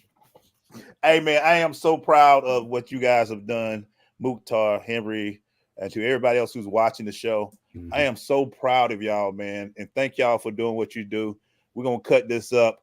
Keep doing what you're doing, and thank you on behalf of the Crush and on behalf of me, and thank y'all for joining on short notice. I appreciate y'all. Love y'all to death, and we'll talk to y'all later, all right? Love you too, brother. Thank you very, very much. Good job. Thanks for having me on. See you later. No problem. Thank you, Lewis. Always. My guy. Always. Hey, we gotta talk about the finals, and we'll do that sometime off. Oh yeah, we got to. Yeah. We got to. Yeah. Thank you, Lewis. We got to bring on another guest. Hey, man. This guest here, dog. I've literally seen this one grow up since 5. Yeah, man. That's my ride. You know her before then. And it's funny to see her and do what she do. Mama been doing her thing. 2-time state champ. Make sure you add 2-time state champ. 2 times. Freshman, sophomore been doing her thing. Mama been killing it. Sisters are killing it. Everybody in this family killing it, and they've been part of the family for years now. Dad be dead fresh, even though it was Adidas, but he be dead fresh. You know, we ain't Team Adidas around here, but my dog Jeff got his own Instagram page because his outfits got his own Instagram page. Yeah, and we about to bring on, man, Wendy and Cameron, baby. What's going on, y'all? Look at my peoples. Hey. Look at my people. Look at. Hey. I had to bring it. I want to put y'all in the middle, man. I'm sorry about that because May Show, you know, I want to interrupt my man May Show. We'll do it like that. I ain't did so it. Look at Cam Howell. Look at Cam Howell. Cam. Look at Cam Howell. Look at LeBron Howell. Cam. Look at LeBron James Howell over there. I'm gonna start with Cam. No video where she cussing me out about LeBron. It's like right, that part. I ain't Cam, I'll ask you first, Cam. How I feel to be a 2-time state champ? Go ahead and put that out there in the street for everybody to know. It's Go ahead and great. tell us. A lot of people don't get to win one by the time they graduate. I got 2. I got 2 years left. And she got 2 years left. Y'all heard that? She got 2 years left. Tell her what school you go to, Cam. I go to St. Vincent's High School up in Milton. It was funny when St. Vincent's came and visited us back in the day, make sure we didn't know this was going to be all like this. And now they got back-to-back championships. Yeah, because I thought she was going to Woodward. I don't know why I thought she was going to Woodward. But because Winter went there. Yeah, but still, I just, you know what I'm saying? It makes sense, though. I'm glad she is what she is. Yeah. Yeah. So, Wendy, to see your children achieve, I mean, you got a kid going to West Virginia next year. You got, you know. One more in the house. One more in the house. Oldest, and then your daughter's doing her thing. What is it? Talk about the parenting success of being able to do this with 3 beautiful young women doing their thing. You know, a lot of it just starts really, really young, making sure they understand the importance of education and knowing that, like, we've never made our kids work while they were in high school. We just told them to focus on getting good grades and excelling in their sport. And that would be, you know, payment back to us enough for them doing those things. So yeah, just making sure they understand the importance of education. You know, for me, that was easy since I work in education, but yeah, just making sure they know, like, hey, this is what it is. This is how it's going to be in this household. This is how we're going to run the household. And they bought in, and it has worked. It has worked for all of them. Cam, I got to ask you this. You did an interview last week. Out of everything you said in the interview, the most impressive thing you said to me that you said in the interview was you wanted to be valedictorian of your class. Mm-hmm. That, I mean, like, of all the things you've achieved, like on the court, just being an athlete, why is that so important to be valedictorian? I don't know. I just like to be the best at everything I do. So you're the best. I mean, that's just part of being the best. If you're the one ranked, then you're the best. I love her. I freaking love the girl. Oh my God. I second that emotion. I mean, that's perfect. Oh my God, I'm gonna cry. You do what you do. Cam, you see what's going on in the WNBA. I know you watched the game, and what are your thoughts on the growth of the game now and how it is now? You've been a part of it for years now, but to see where the WNBA is at, I know that's a goal as well. What do you like about the game today? Are you all? I know you've been in, but what do you think about today's game in the WNBA? I think it's developed a lot. I like watching it a lot more now. It's a lot more entertaining. So I feel like that's really good for the game. It draws a lot more viewers in, a lot more people are watching. So it's just on a much bigger stage. They're doing the same thing, but on a bigger stage, it's faster, it's better. Yeah. Wendy, you've been part of this thing from the get-go. We've done the recruiting, and recruiting has changed so much. Talk about you being the AD now. Really, just you've seen all of the changes, because pretty much some of the lessons we were teaching, we would have to reteach a lot of this stuff now. Talk about some of those changes and how crazy it's been. You know, we were at the start of the transfer portal. I don't know if y'all remember this. We would like get a whole show at the start of this transfer portal. And, you know, we said that this is what was going to happen, right? We like talked about it. We were like, this is going to make us up high school recruitment. You know, it's just going to make things different for everybody. And I think like we were on the forefront of what is really going on right now. We even talked about paying the athletes when nobody was getting paid. We were talking about all this and saying how they should be paid, and, you know, trying to figure out like how are they going to determine who to pay and how much to pay and, you know, what sports and how's this going to work? And now here it is, the NCAA is now on in that everybody's going to get paid basically some kind of way. And so it has changed the game. It has changed, I think, how our kids handle social media even more. And it also, I think some good has come out of this because it does tend to make our kids think about what they're putting on social media. We talked about that a lot too on our show when we were doing it before, and just basically like, you know, being careful what you put out there. This is your brand. This is your opportunity to market yourself. So you have to be careful what you put out there because all of that could turn around. And I know I made a post earlier this week. Some kids lost some scholarships this week because of things they had posted. Yeah, I saw you posted that. But we knew that already because this was happening way back when, right? And we knew that, you know, when they go in the NFL and the NBA, they start researching everything that you do. And now these colleges have these people and they're like a social media team and all they do is go and research this and they're in these kids spam. And that was what I was trying to tell people. Everybody's like, oh, I got a spam. Yeah, but they put a nice person on that spam and now they in your spam and then they still know all of your business. So I just was like, you know, you got to be careful. So I think it has changed a lot.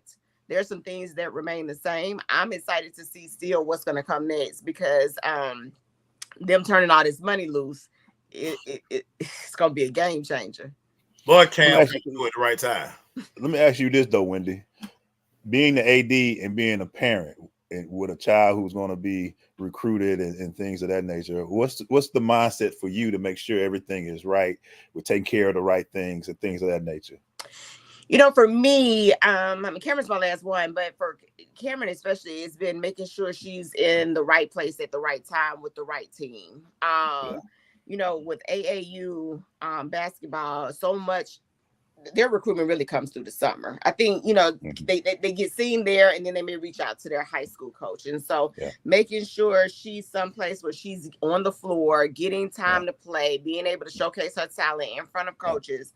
You know, it was big for her going over to Nike EYBL. And Cameron is loving that circuit. I think that was really big for her.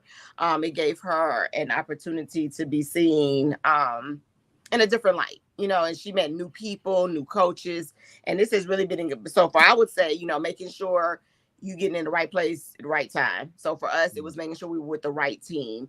Also making sure that they have a good education because there is no athlete without the student in front of it. And so making sure that you're focused on no matter where they are, focused on the main thing. And the main thing is their education, because without it, they cannot go to the next level, which is college for them.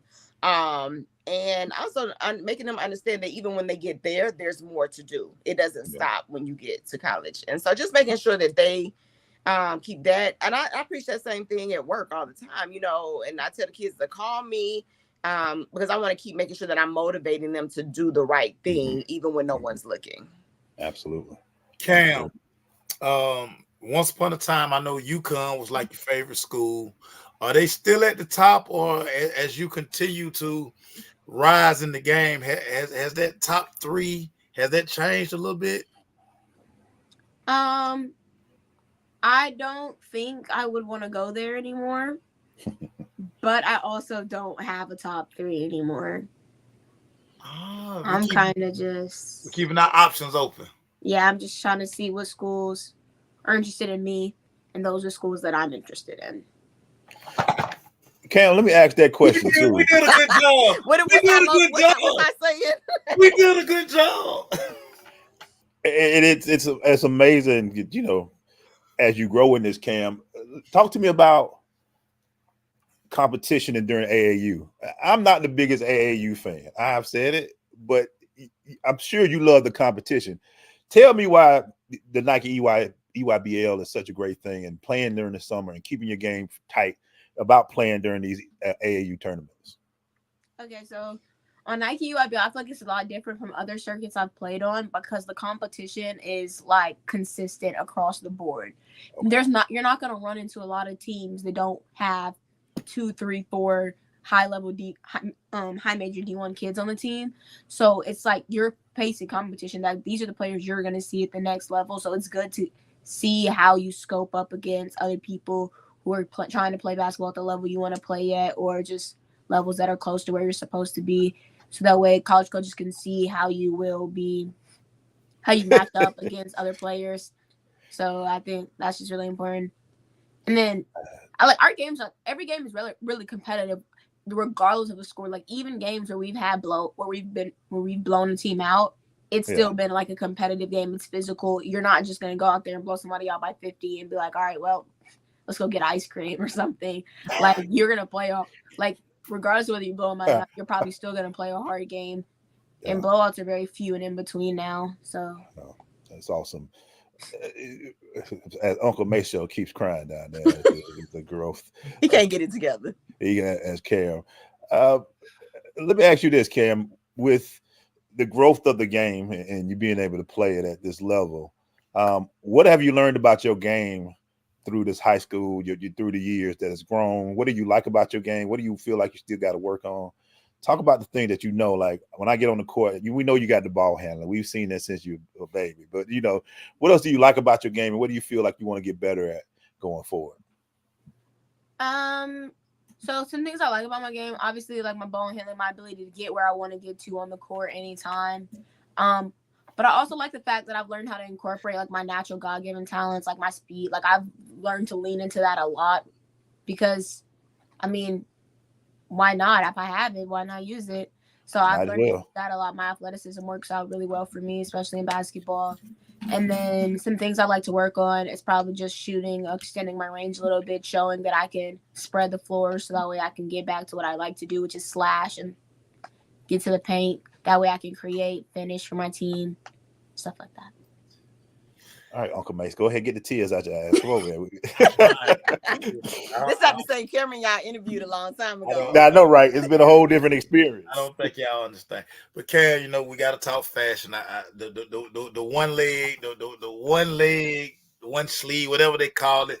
Talk to me about the fashion. I tried to ask Asia about it yesterday, but they lost, so she really wasn't talking. But I was like, I ain't got to ask her because I can ask my niece. Tell me about the one leg swag. Break it down for me. Okay, so I mean the leg sleeve, it just became super popular. I like the look of it, so I was like, you know what? Let's do it. I mean, I've switched it up a lot. Like my compressions, that's kind of like the only when you're playing sometimes, like especially if you're in a team where you have to wear same socks, same color compressions, the type of compressions you wear is the only thing you can use to really express your style on the court.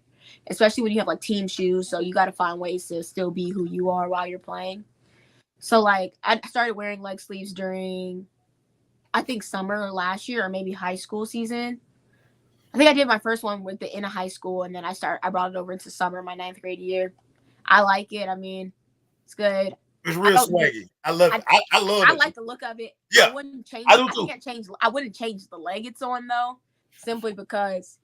I mean, at the end of the day, it is a compression sleeve, so I put it on when I picked what leg I was going to wear it, I wore it on my worst knee, so I kept the left one, and I'm going to keep rocking the left one forever. She does switch it up sometimes, though, Maceo. Like, if she does a long sleeve top, she doesn't wear a leg sleeve. So, like, she has this whole, like, thing. She got her swag. She got her swag. Basically. Wendy, every time a child crosses and graduates, I know it passed the pull at you. You got one going all the way to West Virginia. Talk to me about this. Yeah, I haven't cried yet. I'm a little nervous about her going that far. Yeah. It ain't gonna happen to you when y'all get out. When y'all get out there, and she ain't in the car with you. That's when it's gonna hit you. Yo, that drive back to the airport from Morgantown is gonna be rough. Yeah, but yeah, I think it's gonna be hard on Cameron too. Y'all better talk to Cameron. That's her bestie boo. But no, I'm excited. She got into Georgia State Honors College. She got into West Virginia. We went and visited both, but the smile on her face when she was at West Virginia, the fact that they have a medical school on campus and Jaden does want to be a doctor. She's always said she wanted to be a doctor from day one. I just couldn't deny her that opportunity to go there, even though it was far. thankful that we have flight privileges. So she, you know, we can get to it whenever we want to, and she can come home when she wants to too also. But I just you know, this is an opportunity for her to explore and figure it out. And yeah, she's gonna be 10 hours a car ride away to figure it out. Whew. Well, I'm just They proud get of her. nice money up there though. Hey Cam, so I want to ask you this. I'm sorry, Mason. I gotta ask Cam this. Go ahead. I mean, because I'm still they changing the conferences next year in private schools, if I'm not mistaken. They're all going to be one, which means competition about to be there. I know you love competition, but we going for ring number 3, right? We got to put that 3 up there, right? We are trying, yes. I'm just looking at the changes. I'm like, you know, Gateway was tough. I mean, I'm not Galloway was tough. I'm just sitting there like, they still got it. They trying to do it, but I still like what y'all guys doing. I have a friend. We have an old coaching friend that coaches at Holy Innocents. So he was talking about, I said, well, we get to see Cam do it out there again on you. So I just look forward to next year seeing you grow more and do more. We are very proud of you. Anything you need from us, let us know. We will always be there for you. You got a sound. Next time we're gonna have you in the studio. And we hope that when you make your recruiting, I'm sure Uncle Mace is going to be working on that. You do it live with us when you make your decision on where you're going too. So, you okay, Mace? Okay. Really, Maceo? We're not okay. Y'all don't understand, man. Like, it's crazy to like watch it all happen. Like she truly talked about this, and she manifested it to the point where, I mean, it's all in front of her. And this is what we always talk about, the hard, like, just do the work. Do the work.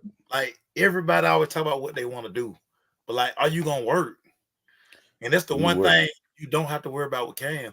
She going to work. And she probably going to work too much.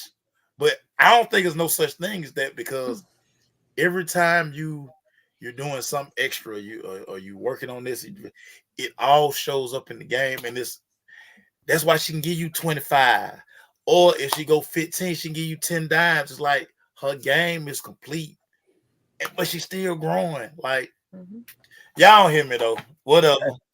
Hey, all right. So we got to do what we do to everybody. So Cam, when I talk to anybody in the NBA, I don't care who it is, WNBA, NBA, college, ask a question. I'm going to ask you 2 quick questions. What's more impressive to you? Driving the ball and putting it up on somebody and get an and one, stealing the ball from them? Which one you like more? Okay, so previously I would have said stealing the ball, but everybody likes a good little and one. Everybody loves a good little celebration. So, but if you can get the steal into the and one, yeah, that's double. That's double. That's double. I feel that. I feel that. She acting like you now. Yeah, I want it all. I'm gonna get the ball and get making the best shot, the big shot, or making a big play for somebody else to make the big shot. Being an assist person that you are, which one do you like more? Making the play to pass it. Oh, that's what's up. That's what's up. That's what God. See. Yeah. Everybody want to take the last shot. Sometimes you want to set your teammates up so they can have the glory a little bit. Make sure. You see what I'm saying, Maceo? Maceo, are you with us? Yeah. I just need a moment, y'all. Hey, thank y'all for joining us. Wendy, you know you're gonna be in studio with us. We're gonna be in the studio coming forward, so we're gonna definitely have y'all back. Cam, tell them where people can follow you and where they can see you at, Cam. My Instagram is my Instagram is Cam Golston1. Golston GOLSTON. And then my TikTok, because she the dancing queen too. I don't know my TikTok. Hold on. Yeah, I seen she got Jeff to do the boss man D-Lo. My TikTok is the same as my Instagram. Cam okay. Golston1. When do you want to get yours out there? Are you good? You know. I'm still core GPA. Core GPA 101. I don't post as much, but I'm about to get back into it. You're about to get back into schools it. Had to get busy working and get some things in order. So I'm about to get back on top of it. I did post something the other day though. Well, we'll get Maceo back on his feet and make sure he's all right. Well, thank you guys. We love you guys to death, man. Keep being great. I'm proud. Cam, we're gonna do a show. We're gonna do a show from there one day. Wherever you at, we're gonna find it. We're gonna do it, right, Mace? Let's do it. He gonna cry the whole show, but we're gonna be there anyway. He gonna get it together. We're gonna get it together. I'm just wear shades. Y'all not gonna see my tears. I'm just gonna wear shades. Hey, thank you guys. Have a great day. Thank you for joining us, man. We appreciate it. All right. Love y'all. I'm gonna cry. I'm emotional. And we see you crying already, Mace. I'm not emotional. You're emotional. We don't stop. You get your motion together because we got another ball coming up right now, dog. I'm not emotional. You're emotional. I'm emotional. Them ain't your onions. Somebody else cutting those onions? Nah, somebody else cutting them onions, dog. I'm a thug. Hey man, he was that number 35 for Georgia, Mace Show. You know how he played, man. You know how he did. He still looked like he got playing in him. I don't know if that body and them knees hold up any longer, but he still like he can come out there and get you 10 tackles and catch a pick or two. It's our guy, man. Rennie Kern. He's a speaker now. He does everything now. Motivational speaker. He runs the UGA Collective. He also is on the Deacon board in Greater Athens. Hey, what's up, Rennie? What's up, my boy? I'm doing good, man. How y'all doing? Good to see y'all. Good, man. Thanks for joining us on this event. I gotta go and get out the way. Go ahead, man. Ask it, right? You see all the money flying around NIL. Yeah. Can split up to 2.7 billion. My question for you: if NIL was going on when you were ran 35 in between the heads, what would your NIL package look like? Oh man, I don't even want to talk about it. It would have been. I would have been all over the place. I ain't gonna. Yeah, you'd be sweet, dog. You'd be sweet. Yeah, I would have been billboards. I would have had commercials with Boys and Girls Club because I'm a Boys and Girls Club kid. I would have my favorite food. I would have had all that for free because we couldn't get no free meals. Yeah, man. What are your thoughts though, Rennie? You looking at all this happening? You stay your ear to the NCAA streets. You know Georgia. You're big with that. What are your thoughts about all this NIL, the money movement, the things like that? It's a mess, man. Honestly, it's a hot mess, and they could have handled this and got ahead of this a long time ago. We wouldn't even be talking about this.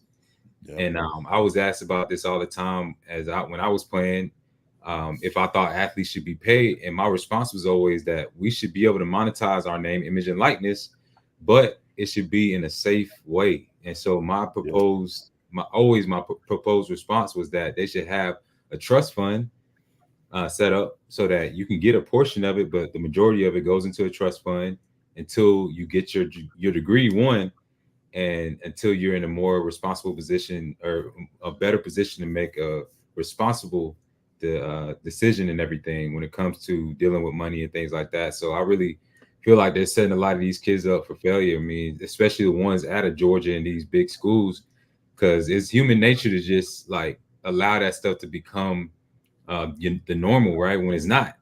You 18, 19 going in, making that kind of money, when in reality, we all know how it is in this real world out here. Ain't nobody giving out jobs just like that, just because of past performance, like that big of a jump, right? Yeah. So I really feel like they're setting these kids up for disaster, honestly, man, and false expectations. And in many cases, if you play at a University of Georgia, when you get to the NFL, it's even a drop off because of the experience. Right. There's no G-Day, G-Day walkthrough and different things like that, man. The fans aren't. It's you playing on Sundays, you show up, and it's a job. So it's a job. Yeah, and then really being told the truth, and then it's such a major gap now too. Because you got the kid at Georgia who's making a ton of money, but then you got the kid down the street at Georgia State who's not getting really anything. Yeah. And so I'm really trying to do some things to change that. And with my foundation, Game Changers Foundation, one of the things that we're doing is NIL, but externship opportunities, educational opportunities that are based around NIL. So partnering an athlete with the company, they do job shadowing, they meet with the leadership, and they're able to get experience with like alternative careers, and it sets them up for long-term success versus just something they do to post on their TikTok or social media, get a couple bucks. So that's one of the things that I'm focused on right now, is teaching them how to leverage their platform in the right way. Yeah. Brandon, just explain this to me. Yeah. Because it just seems today, I'm just trying to factor, because as we cover college games today, yeah, and I'm seeing how like when these kids show up, I mean, it's Gucci, his Gucci luggage, this damn Rolex. I already got the change. Like that's usually the stuff you get when you get your signing bonus in the NFL. Just try to picture what that would be like yesteryear, like when you came out. If you walked into Tennessee's locker room already draped up and dripped out, like man. how would that play? It wouldn't be good, man. I can tell you that. Like, especially if you hadn't even played it down, you still got to go through hazing, all those different things. Y'all know, it wouldn't have gone well, man. And it affects the camaraderie of the team, the culture of the team, whether you want it to or not, man. When you got a kid that's coming in, and there's going to be that natural entitlement that comes with that. Yep. And it really, I think, for where college sports is now, man, it's going to put even more emphasis on that family of that player, man, to make sure that they are, instilling the right values in their children, man. Because I know right now my daughter's 15, she's about to be in that space, going through recruiting. And the number one thing I tell her, man, is you better hope, like, at the end of the day, you get an education. Like, that's the main thing. But when it comes to the money, all that extra stuff, man, that's so fleeting. It's temporary and it's not real. You only as good as the next play that you can make, man. So I man, if it was, just like it is now, if it was back then, it would have been a major problem. And we had guys who had that kind of feeling of arrogance, really, because they were 5-star, but it wasn't no money behind it. Right. Now, like, real money behind it, and it's crazy. Yeah. Like, you can't, as a coach, how do you manage that as well too? Yeah. Not everybody's Kirby Smart. Not everybody has the means and the facilities and, the ability, the winning and the track record in terms of putting NFL players out to be able to say, hey, you can come and stay or you can go. Like, can't everybody do that? We'll be all right. Yeah, we'll be all right. Bye. Yeah, so it puts a lot of pressure on these smaller schools, man, and the schools that aren't the Georgias and the Tennessees and Bamas and things like that. You're gonna really have to love the game if you go to those schools, because you just want to play the game. A lot of people, you still want to play it, but you're gonna see people on TV screen. Yeah, let's call it Shador. Out there buying a car. He buy a car every month. It look like he got diamond Rolexes every month. He buying a car. And you sitting there like, man, he play college like me, but what? Right. You know what I'm saying? And when I play him. Yeah, and he's in that 1% or 1% that can actually 1% or 1%, yeah. And they'll be okay 10 years from now, man. But I'm glad you brought that up, because a lot of these kids, man, and I hope they're watching this right now, like, they're messing up their reputation before they even have one. They're killing their career. That their future self is gonna be like, dang, what are you doing? Wow. Yeah, because they bouncing around school to school because of a deal that they can get because of the amount of money. And unfortunately, the parents are playing along into it, with the ego and with the entitlement and things like that. And they handling it, not realizing, man, you may get that short-term, re-up or short-term money, but long-term, man, you're sacrificing your name and your reputation. And that's what's ultimately going to help you when you take that jersey off. Like, that's all that you have, man. And that's how, that's how I'm able to now. So, yep. I ain't even think about what Randy said. If you doing this jumping to go, and when you get to the pro, you gotta talk contracts and stand, and you just can't jump to another football team. You can't transfer. You can't transfer to a school because I don't like what they doing. You gotta earn this paycheck, bro. You gotta get it going. Yep. So it's gonna be different. Yeah, and pros is one thing, right? Which not that many of us already make it, and then those of us that do make it, you talking about 3 to 4 years on average. So what I'm talking about is 10 years after you're done playing. Yeah. You still got to go out here in this business world, and your name, people remember. Like, when you play at a school like Georgia, people do not forget. They remember those things. And these are a lot of people who are sitting in these corporate offices and in these buildings. When you need a job opportunity, your name come across, the first stop that's going to come to mind is that time you jump to 3 different schools, and they're immediately thinking, like, this is not a person of integrity. This is not a person. They're not gonna say it, but they're gonna remember. And first time he get a chance, he gonna bounce. That's what they're gonna say. Right. And so people, like, these kids aren't realizing, the parents aren't realizing this either, that this junk has ripple effects. Your name, image, and likeness, NIL, is not just for when you're playing college, it's for life. Yeah. I'm glad you brought that up, Randy, because I've always told, well, I tell parents and I always tell kids this: you have to think 10-year, 15-year, because for everybody, you're gonna live longer than what you actually play. Would you play? Yeah, that's it. And for some, like you just said, like, I mean, most gonna get 3. If you're lucky to get 5, if you're lucky to get 10, if you're lucky to get 15, but for the most part, everybody 3, 4. That's it. How should kids and parents start mentally adjusting their mind to understand that part of the game? Yeah, I mean, it has to start from the beginning, honestly. Like, this is a conversation you have to have with your kid and literally ball, like, hey man, we want to get to college, we want to achieve a dream, but this is about character, this is about integrity, this is about effort, you know, how hard, I don't care how many plays you make, how many games you won, were you a good teammate? Were you respectful to your coaches, right? Were you you know, positive even when y'all got down by 3 points? It's got to start at that foundational level to help them understand, man, that your identity is not tied to how, you know, your position on the depth chart. It's tied to who you are as a person, man. And once you build that foundation, by the time they get to college, it's going to be something that they can build off of, that they understand that, hey, even if I get this NIL deal, even if I get the contract, it's still about who I am as a person. Right. That's what's going to sustain them, man. Because when they take that jersey off, I'm gonna keep saying it, it gets real. And I can tell y'all, man, like, I hear it all the time. Being a full-time entrepreneur, I can't depend on nobody for no paycheck, right? I don't have a company. My company is me, Rennie Current Inc. If I don't work, I don't eat. If I don't work, I don't eat. Yep, I can show y'all emails right now of people who reached out to me for speaking engagements, and they're like, "Man, we remember you from when you played at Georgia, or I remember how you treated my kid, like that." And I'm eating off those seeds that I planted 10 years ago, 10 years ago. Yeah, so just helping these kids understand that is crucial. And the unfortunate part is when you're in that bubble, when you're playing, when your name is hot, you just think that that's all there is to life. Like, you realize that time gonna pass, and you're just another one up. You just the next man up. You know what's crazy, Rennie? Me and Make Sure always say, you know, first of all, the crazy thing is that a lot of your dreams, if your dream was to be an NFL player, it could be over at 25 years old. Think about that. The whole life you've been playing since 5, right, could be over at 25. Yeah. Then what? And that's why me and Make Sure always say, my favorite line from Jay-Z, and I say it till I'm blue in the face: I'm not just a businessman. Right. I'm a business man. So like, you in the Rennie Curran business, you got to promote the Rennie Curran business.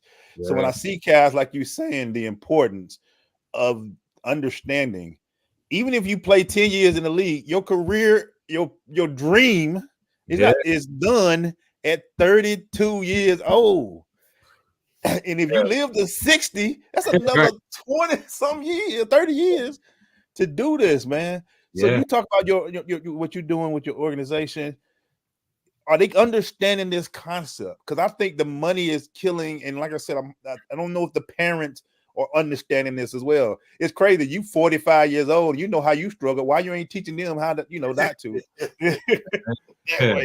Don't let me get going on that, man, because it's a lot centered around the culture of sports that really needs to change, man. And that's part of why like a lot of the athletes, they don't really get it until it's too late, because unfortunately, a lot of the coaches, a lot of the parents, like I mentioned before, the coaches are the guys who didn't really ever go through their transition because they stayed close to the game. So they never had to value things like public speaking, networking, relationship building, because as soon as they finished, they got back in the sport. And I love my coaches, right? I love what they do, how they pour back into the kids. And there are a lot of coaches who do get it, who pour into their athletes. But unfortunately, there are a lot of coaches and administrators and ADs who they would rather invest in a weight room than they will into a leadership development program. Right. We just talked about locker rooms and all that stuff earlier. Yeah, let's be real. So we got to look at the system and things like that, because it just continually repeats itself, man. It's an ongoing cycle. And so that's something I'm hoping to change And you know, really trying to find those organizations, man, that really get it and who are about it. They're not just saying, oh yeah, it's not just a check the box approach. Like that's a lot of what you see in the sports world, even at the NFL level. I'll say that, man. Like when it comes to financial literacy, when it comes to professional development, you know, the league hasn't mandated for certain things, right? For a speaker to come in and speak on this, but they come in one time for the year, right. and that's it. And that's it. you know, At the beginning, yeah, you can't really expect any outcomes to change if your approach is just to check the box and that's it. So, yeah, man. And I love that you're trying to get everybody prepared for that second phase, because when it's over, like it is over fast. Yeah, man. It's hey, no severance package, no nothing. Could you bring your playbook and you know, and that's it. Like shake your hand and it's over and it's off to the next thing. And I think so many times, because we've become such this coddle society, like everybody wants to coddle and make everything easy for and life just not like that. Because as you get away from your parents, as you break away from all of these different things, dude, if they release you, if you get fired or a dog, that's it. Yeah, man. It's over. What am I going to do next? Yeah, that's it. That's it. And it's definitely has to change, man. It has to, because like I said, it's an ongoing cycle, and it's a lot of them that look like us, man. Unfortunately, that's on into the past, man. And you know, how I got started with speaking and what I do now is I would go to a lot of the small towns, man, from Waycross to Toccoa to, you know, Douglas, all those different places, and that's where a lot of, you know, my teammates, athletes, that's where a lot of us are coming from, man. And the saddest thing is when you get all that exposure, man, all those relationships, business people, this organization, that organization, you got this platform where you got thousands of people watching you, and then you got to go back home with nothing to show for it. Like that's the saddest thing to me, man. And you just lost, you know, and you feel like the only option you have is to become right? Only option you have is to become a personal trainer or a coach, and that's it. Yeah, that's pretty much what you see. Coaching a personal trainer. Yeah, it's and I hate to say that because you know there's a lot of impact there, but that shouldn't be your only the scope of what you believe is possible. Right. After you experience all that, like you've been around all these people and you've had this amazing platform, and that's the height of your life was when you were 20 to 23 years old. Like that to me is sad. Like, because life's so much longer, and it actually gets better. Like I don't think they believe that, but it actually gets better. Gets better. It gets better with time. Yeah, and that, honestly, to your point, like when I realized that, man, because I spent more time as a free agent than I did actually playing. And after I got cut from Tennessee, in between going to Tampa, I started exposing myself. I started reading books. I started going to workshops. I started meeting with business leaders. And my mind just started expanding. It was never the same because I realized, like you just said, life gets better. Like I'm starting to realize, like, dang, man, this film room is great. Like hitting people great, but you mean to tell me I can actually be the middleman for a deal and get way more money than I would in a game check? Like, or I can go and speak for an hour and get paid what I would get paid for a game check. Like I can do that just using my mouth and not my muscle. So it changes your perspective real quick. Hey, but let's be real though, Rennie. If it was young Rennie out there, you still can play because you can cover the pass and the run. You can still get out there. Young Rennie can still make some money out there these days. Don't get it twisted now. You know, now there's a lot of skill sets. There's a mindset. There's a lot of things that I took away from being a linebacker, man, that still sustain me to this day. So I still go hard. Even linebackers make sure not wide out. I still take a lot of things with me, man, that help me perform at a high level. And that's the beauty of it, man, is when you can, like what I call integrate, when you can take that mindset of being that linebacker, being a high performer, showing up, getting people riled up, you know, getting people fired up and ready to run through a brick wall. And you can bring that into a business setting, man, you're unstoppable. Yeah.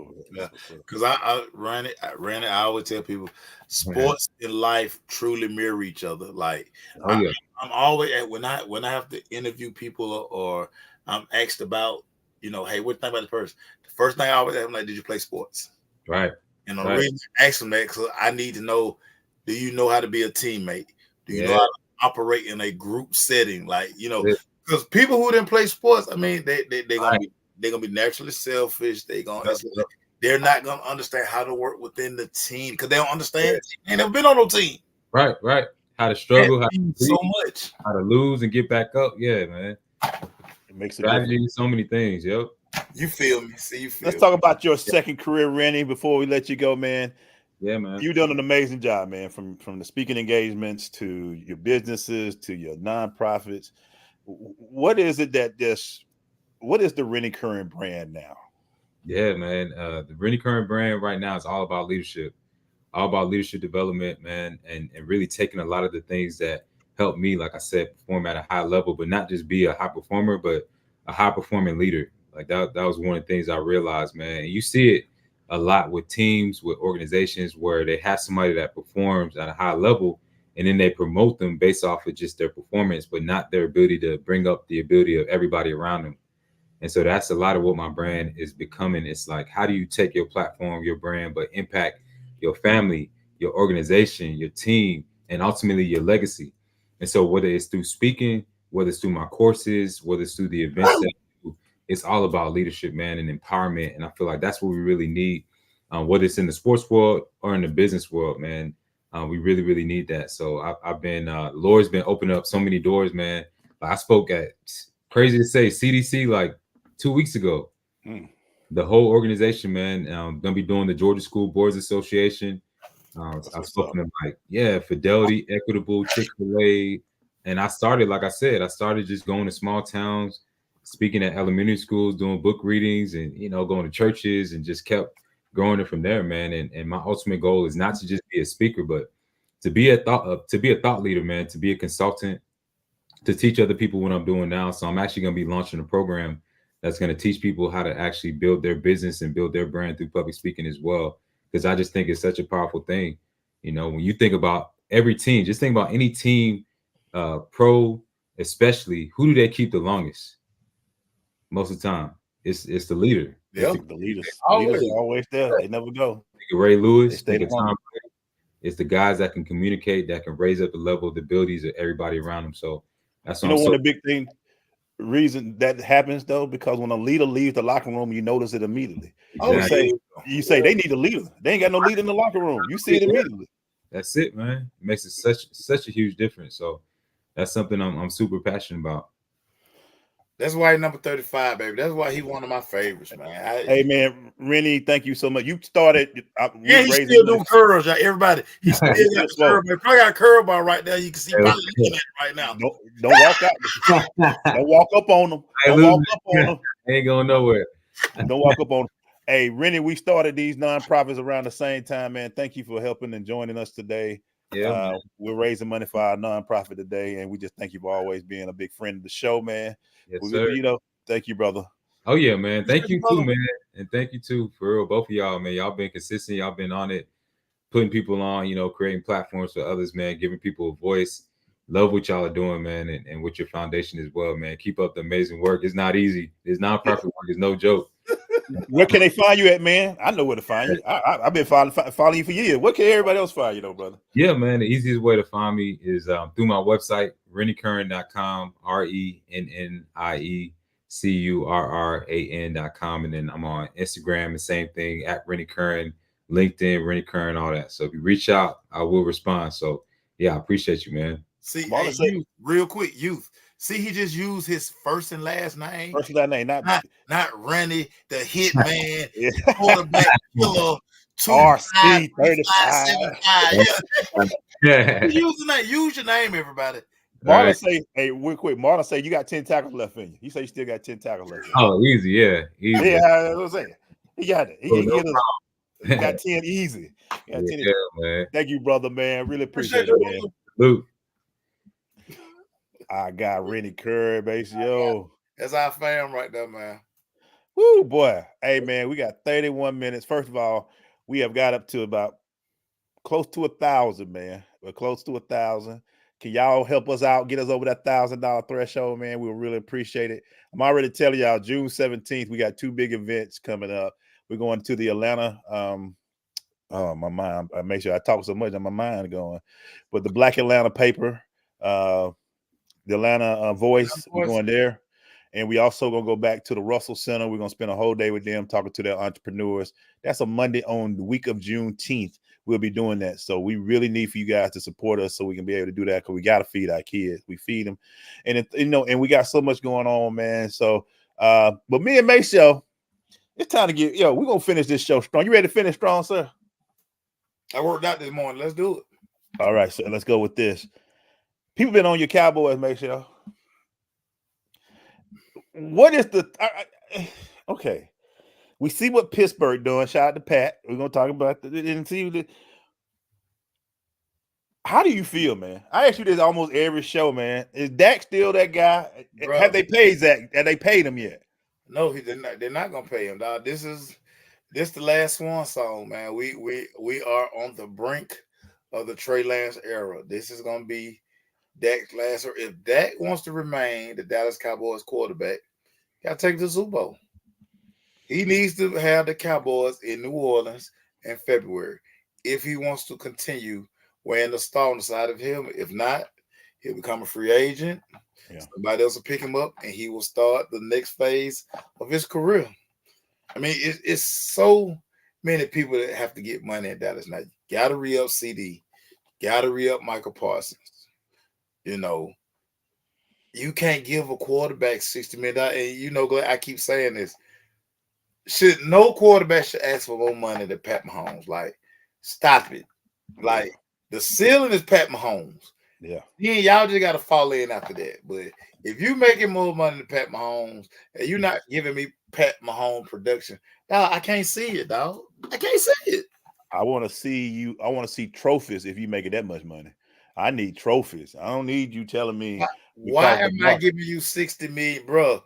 Explain to me why I'm giving you $60. I said $60. $60 million, dog. I mean, I can't justify it, dog. I can't justify it.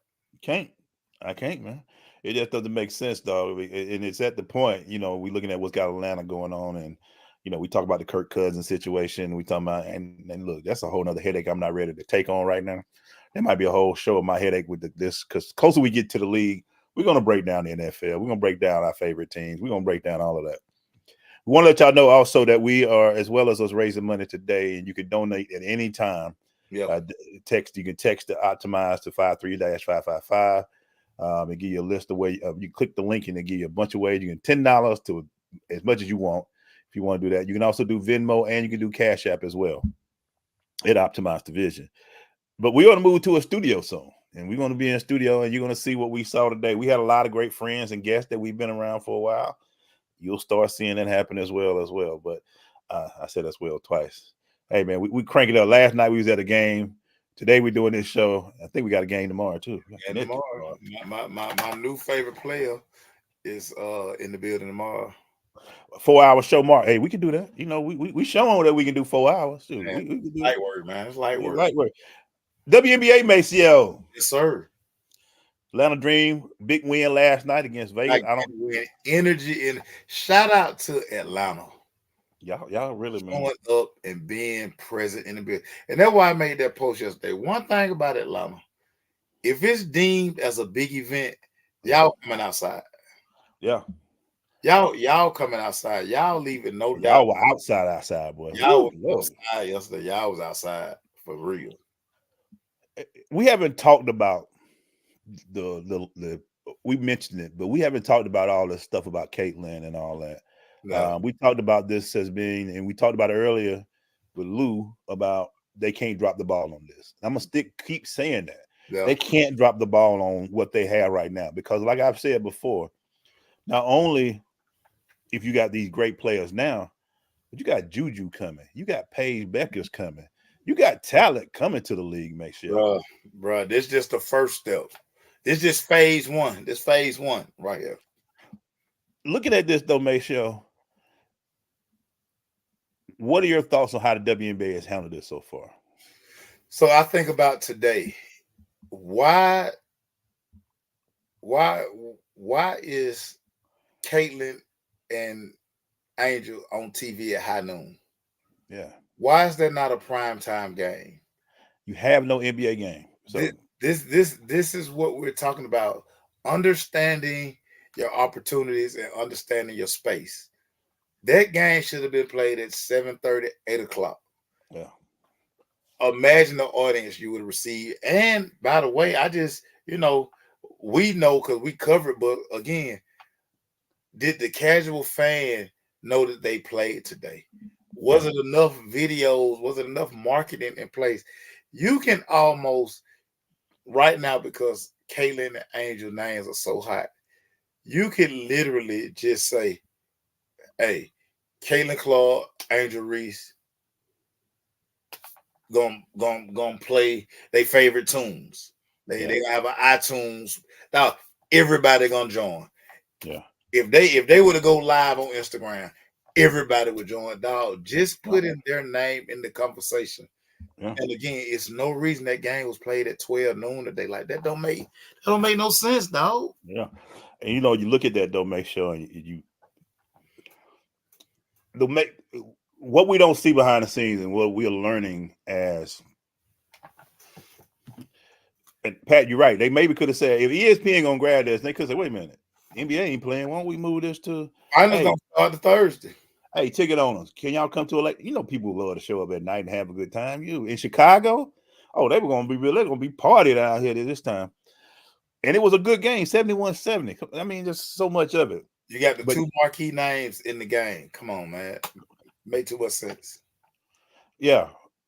But this is when the WNBA is growing. We talk about this as 27th year. But this is where they have the staff to get their marketing team together. Okay. We saw these two superstars. We see the fan reaction. Okay, we got to do something. The good thing about this domain show is they go into Olympic break. Yeah. So now you're going into the Olympic break. Okay, you need to make some changes on the other half. Yeah. Let the Olympics get hot. You're going to take your players, see what you got, take a breath. But that next half, when y'all come back, we gotta get on this. We got to get on this. We got to be this. And I think every player, and look, they wasn't dogging Angel Reese. I saw a player last night. We saw Kelsey Plum. Yeah. Kelsey Plum was the number 1 pick back in 2015. Yeah. And she came out, she wasn't that good. She had struggles in the WNBA.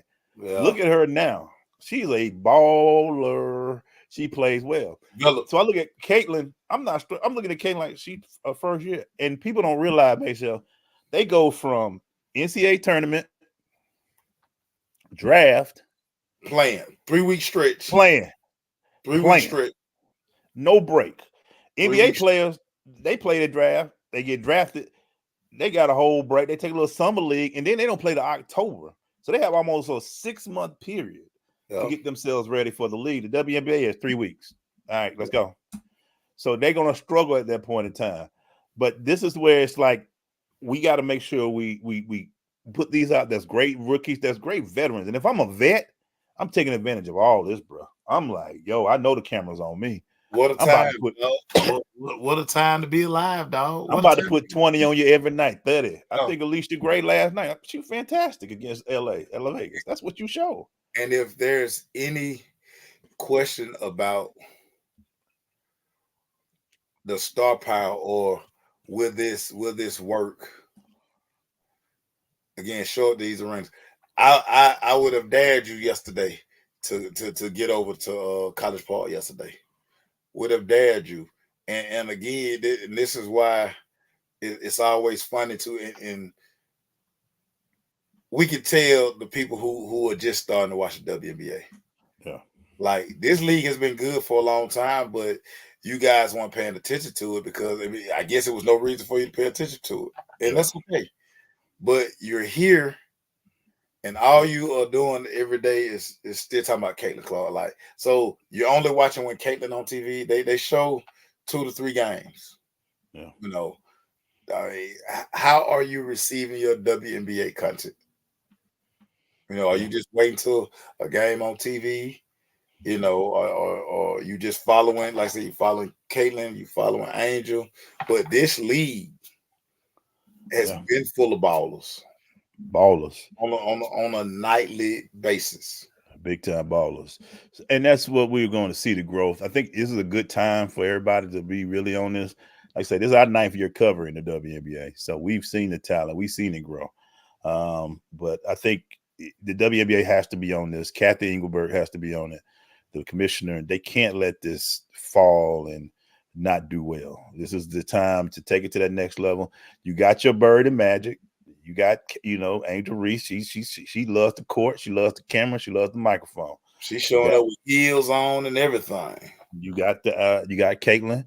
She's the girl went from Iowa. So it's your French Lick girl. I don't know if she's from French Lick, but that's just the thing. You got to capitalize on this. You got to make sure they get it. And I think when you guys come to a game, the goal is for every arena. When you come to watch, you got to make sure they come back again. So you got to make the experience like no other, so that when they come back, they can. Kind of like with last night was magical, dog. Yeah, it's beautiful plays last night. And we talked about it earlier. They could have easily put that game in State Farm. I bet when they come back, they put it in State Farm. Yeah, you see how it was rocking. The people were enjoying it. It was entertaining. They didn't leave when there was a big, like when the Aces went up 10. They stayed. They sat down. It was rowdy from start to finish, dog. Yeah, people on their feet. The people were flowing. They were screaming at the right time. That's important. Sometimes y'all scream at the wrong time. Sometimes you got to scream at the right time. But it was a great time, man. Even when the people were all about, Asia, they turned at the end. It was all you would have thought you didn't hear no more Asia. You heard nothing but Atlanta Dream fans. Yeah, and that's the type of environment you want to create in the league, man. So, make sure what else you got to talk about, man? Emmanuel Glaze. We got to talk about your Atlanta Falcons. We gotta talk about it. We're getting closer and closer to the Kirk Cousins era. I just want to ask you, who is the one player you are super focused on as we get ready for the 2024 season? Kyle Pitts. You were supposed to be this I'm not saying the right word, but this transformational tight end. Yeah, what they call him? Generational talent. Generational. You was a fourth pick. Now we're in year 4, and I hear more people talking about bust than anything. Just picked up a 5th-year option. You got the 5th-year option. I am ready to see what he do, Maceo. I am ready. Is he going to – I mean, your injuries, you really ain't – you were supposed to be the next Kelsey, the next – all these players, and I ain't seen it yet. You supposed to be like, oh, we got a receiver because we got Kyle Pitts. That don't help. You ain't open. I don't know if it was the quarterback, but now we got this Kirk Cousins. They say it was a fantastic quarterback. I want to see. I am focused this year on Kyle Pitts. I'm gonna watch him every game, see if he really hustling. Is he open? Is he miss? You got the good eye on him. You got the good eye on him. I'm doing the 22 like Maceo showed me. I'm gonna get on the 22. I'm just gonna watch him and say, is he getting open? Are they just not throwing it to him? Is he missing passes? Is his route terrible? I want to see, because you pick up a 5th-year option. This is the money year, right? This is the money year. Yeah. You basically saying, hey, you've proven that you're worthy of this deal. And if you don't do it, man, that would be you will always be compared to every other player in that draft because you went 4th before everybody. You was a 4th pick, not a 4th round pick. 4th pick. No, you're the highest drafted tight end ever. And you're not, it just hasn't been there for him. So with Kirk, that's the one thing I want to see. If Kirk's going to make a bigger, is Kirk going to get Kyle paid? That's my thing. Is Kirk going to get Kyle paid? Because we've been waiting 5 years now. It's time for you to show up, bro. It's time for you to show up. That's I mean, that makes sense, Glaze. That I couldn't probably think of a better He's the guy I'm looking at. He's the guy I'm looking at. I'm really focused on him. I mean, of course, there's other things. You look at what Bijan do another year. Everybody, he was another weapon that went 8th. You look at the receiver from USC. What is he going to do? Drake London. He was a top pick. You know what I'm saying? So we got a lot of talent that was picked in the top 10. Usually when you get that many top 10s, something seems to happen. But I just want to think about these names, Glaze. We talk about the 2021 draft. Okay. Kyle Pitts went 4th. Yep. You think about this. Jamar Chase went 5th. Jalen Waddle went 6th. So back to back. Devontae Smith went 10th. Oof. Michael Parsons went 12th. That one hurt me. Now, if you think about offensive and defensive line, you had Panay Sewell went 7th. He's balling in Detroit. Pat Surtain, all pro corner. He went 9th that year. Rashawn Slater, who is an all pro tackle for the Chargers. Whew. Yeah, those are type guys that went. Not Najee Harris, you ain't really running back, but yeah. That first round right there, I mean, you got some. They guys, balled out. They balled out. You got some guys who could have really helped the Falcons at 4 versus. Every time I see the Cowboys, I look at Michael Parsons. I just shake my head like, man, they were like, oh, it's too early. I don't think if there's a talent out there like that, there's no such thing as too early to me. Everybody always a stretch. If he can change your team, but there's no stretch. We talked about this a few times, Glaze. Organizational team building. Yeah. Bump the region. How does he help you? How does this player help my team? Yeah. Bump what everybody pro football focusing on stuff. What impact does that guy make if I bring him to my team? Yeah. Yeah. And also make sure what I'm looking for with this team. The first time Kirk Cousins mess up. First time he mess up, make sure. How you think those fans, what they're going to be saying? You already know what they're going to say. Penix. We want Penix, which is going to, and I don't care what organization you got. If you got turmoil like that coming into your pro organization, you can't win like that, bro. You ain't going to be able to win like that. Unless Kirk come in and start throwing 300 yards a game, winning, and got us going to a different place. But if he starts struggling or something happened, somebody said, Marlon said it's going to be do-rags over the fleet. Bro, I'm telling y'all now, it's dudes. My boy Jay, shout out to my boy Jay Shannon. Jay Shannon already got this hashtag. I told him he need to kill this hashtag. But every time he go work out, take a picture with a do-rag on, he say we got big Penix energy. Oh, Lord. I say, that's a super pause. That is the huge pause. He say, I'm out here with big Penix energy. Oh, my God. Okay. Said, that ain't it, bro. Would this be another draft where we look and say, when you do this, what you did, and be like, we could have drafted da-da-da. We could have drafted da-da-da. Yeah. We could have drafted da-da-da. I mean, we got 2 years of a guy that we ain't expecting to play at all. Can't help you at all. 2 years of guy we ain't expecting to do nothing for. An 8th pick that we don't expect him to do anything. We just want him to learn from Kirk Cousins. First round pick is gonna have on a headset for 2 years. That's I have a headset on for 2 years, dog, which is absolutely, positively crazy, dog. Hey, Mason, man, appreciate you, dog. Brother, appreciate you, man. First of all, I am proud of you, dog. Thank you, man. Thank you, brother.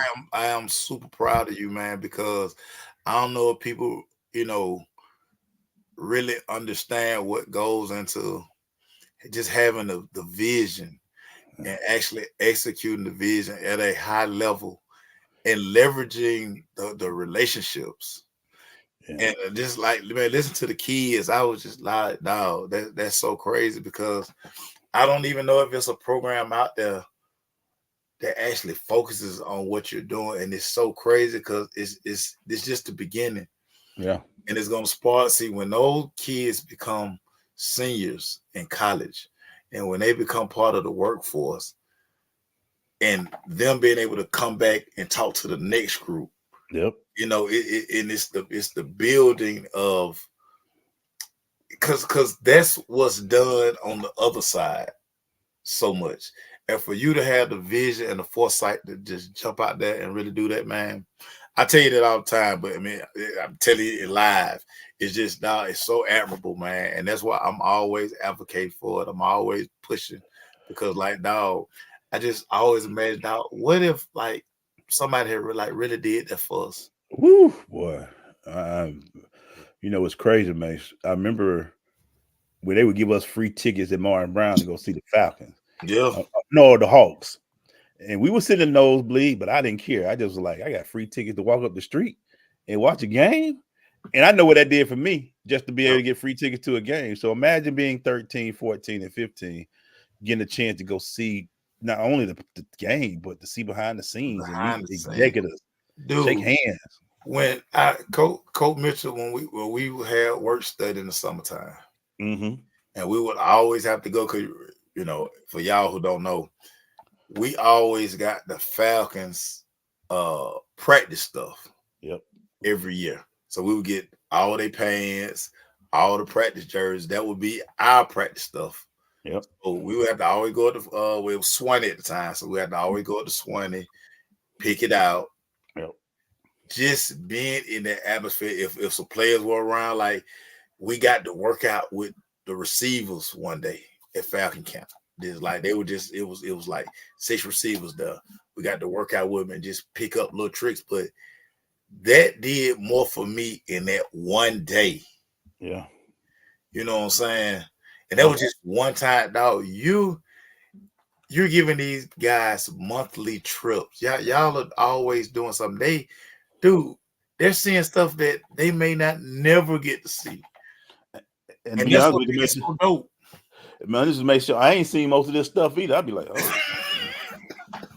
oh, that y'all do that, and it's been real cool, man. And it's great that we able to bring the parents with us. Yeah. They learn from. You heard one of the parents say, "Yo, man, I've seen stuff I ain't even know myself." That's what you know. Maysho's always talked about involving the parents and the parents understanding, and that's what we do. We bring the parents with us so they can see it and understand it and push the program. So because it's just crazy. I look at our generation. Yeah. And we were just always told, go to school, go to college, get a degree, get a job. If you get to the post office or one of them and work 25, 30 years, you'll be good for life. Yeah. Now understand that worked for our parent generation. Yeah. Don't work for us. Yeah. Like some of y'all better go look at your 401ks and some other stuff and see, hey, can I retire tomorrow? Yeah. You working 40, 50 more years, man. And it just is great to see that, you know, we are very blessed. I'm very thankful. Like I said, we don't do this without the crush. We be going on 10 years this year, 10 dog. years, That's crazy, 10 years. We're doing 10 years this year. Just thank you for everybody that joined us. I'm not gonna lie, I'm tired, guys. Thank you, Marlon. He said we lead from the front. Salute to you as well. Thank you, everybody. Yeah. Marlon, you won the day ones, man. If we wasn't doing terrestrial radio, you'll be a P1. Yeah, P1. I always know you gonna be there. I always appreciate you, big dog. And let this be. We were supposed to be in the studio, but we pivoted because we had to. Yeah, man. We called it audible, man. And hopefully the parents down and the people in Atlanta, man, we hope you get your water on soon. But get your water, man. Y'all gotta take a bath, man. That's terrible down there. I saw them people when we rode down. I'm like, they ain't got no water. When y'all gonna go to use the bathroom? No. Get that water right, y'all. Let's get it right quick because Atlanta need their water. And y'all know, of course, I was being petty. When we had a Douglas Astro as mayor, we didn't have these issues. But now you got a May High Raider in charge, and now people in Atlanta ain't got no water. I'm just saying. Again, guys, level to this. Levels. Hey, but make sure, man, like I said, if you want to continue to donate, we're going to put it on. Text Optimize to 53-555 to donate. Make a whole another post. I want my other group of friends, the other people, especially y'all who miss. I'm gonna issue a challenge, so I'm gonna put it in my story. Y'all click that button and bang it out. Just go. Hey man, this was dog. We did 4 hours, baby. No, they were easy, man. We did 4 hours, man. We could have did the 5 easy. Just imagine we had been in the studio. Oh, we've been a fool. We had something crazy for y'all. We had studio because we had like I said, coach. We had to pivot. So yeah, we had to pivot, but it's like y'all know y'all can't do the show here. Ain't no water. Ain't no water. They looked at us like, we glad y'all. It's sorry y'all came, but the water's out. And I was like, I thought they fixed it, but I said it right. I was sitting there like, so y'all mean tell me while I was at boot camp that morning, Fitness, y'all ain't had no water. They didn't. I don't know. I ain't have to go to the bathroom today, so I don't know. Cause they in the city. Yeah. They in the city. Oh God. And you sweating? You want to get you tired? You got. Oh. Hey, but thank y'all again. We're gonna repost the crap out of this show. 4 hours, guys. We thank y'all for supporting us. We look forward to continue to do this. We're gonna probably do a telethon every year. But hey, next Thursday, we back on, baby. We lit. We back on. Appreciate y'all. Love y'all to death, man. Thank you. Optimizing the crush. We gotta keep doing this. This was dope, dog. This is my first telethon being hosted, being a part of. I done watched plenty of them. Love you, Maceo, man. Thank you, brother, for doing this, man. Love you back, big dog. You already know. I see you tomorrow. What time the game tomorrow? 3 o'clock, dog. Thank God, boy. If you had said 6 o'clock, but me and you gonna fight.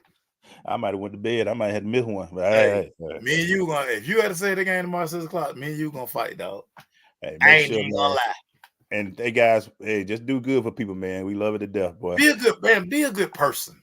I was gonna wear the bow tie like Jerry Lee. I forgot my bow tie. I was gonna put the bow tie on at the end. I forgot my bow tie. I have my fake tuxedo jacket in my bag. I was gonna put the bow tie on with a coat on and be like Jerry Lee. You know, be like, okay, this is the goal. This is yeah, all that stuff. We're gonna do that next year. We getting this is our first one. We're gonna get better at it. So yeah. We gonna watch the film and we gonna, you know, so we're gonna make adjustments. We'll do it better next time. But thank you guys. Love you all. We'll see y'all. Appreciate y'all. Peace.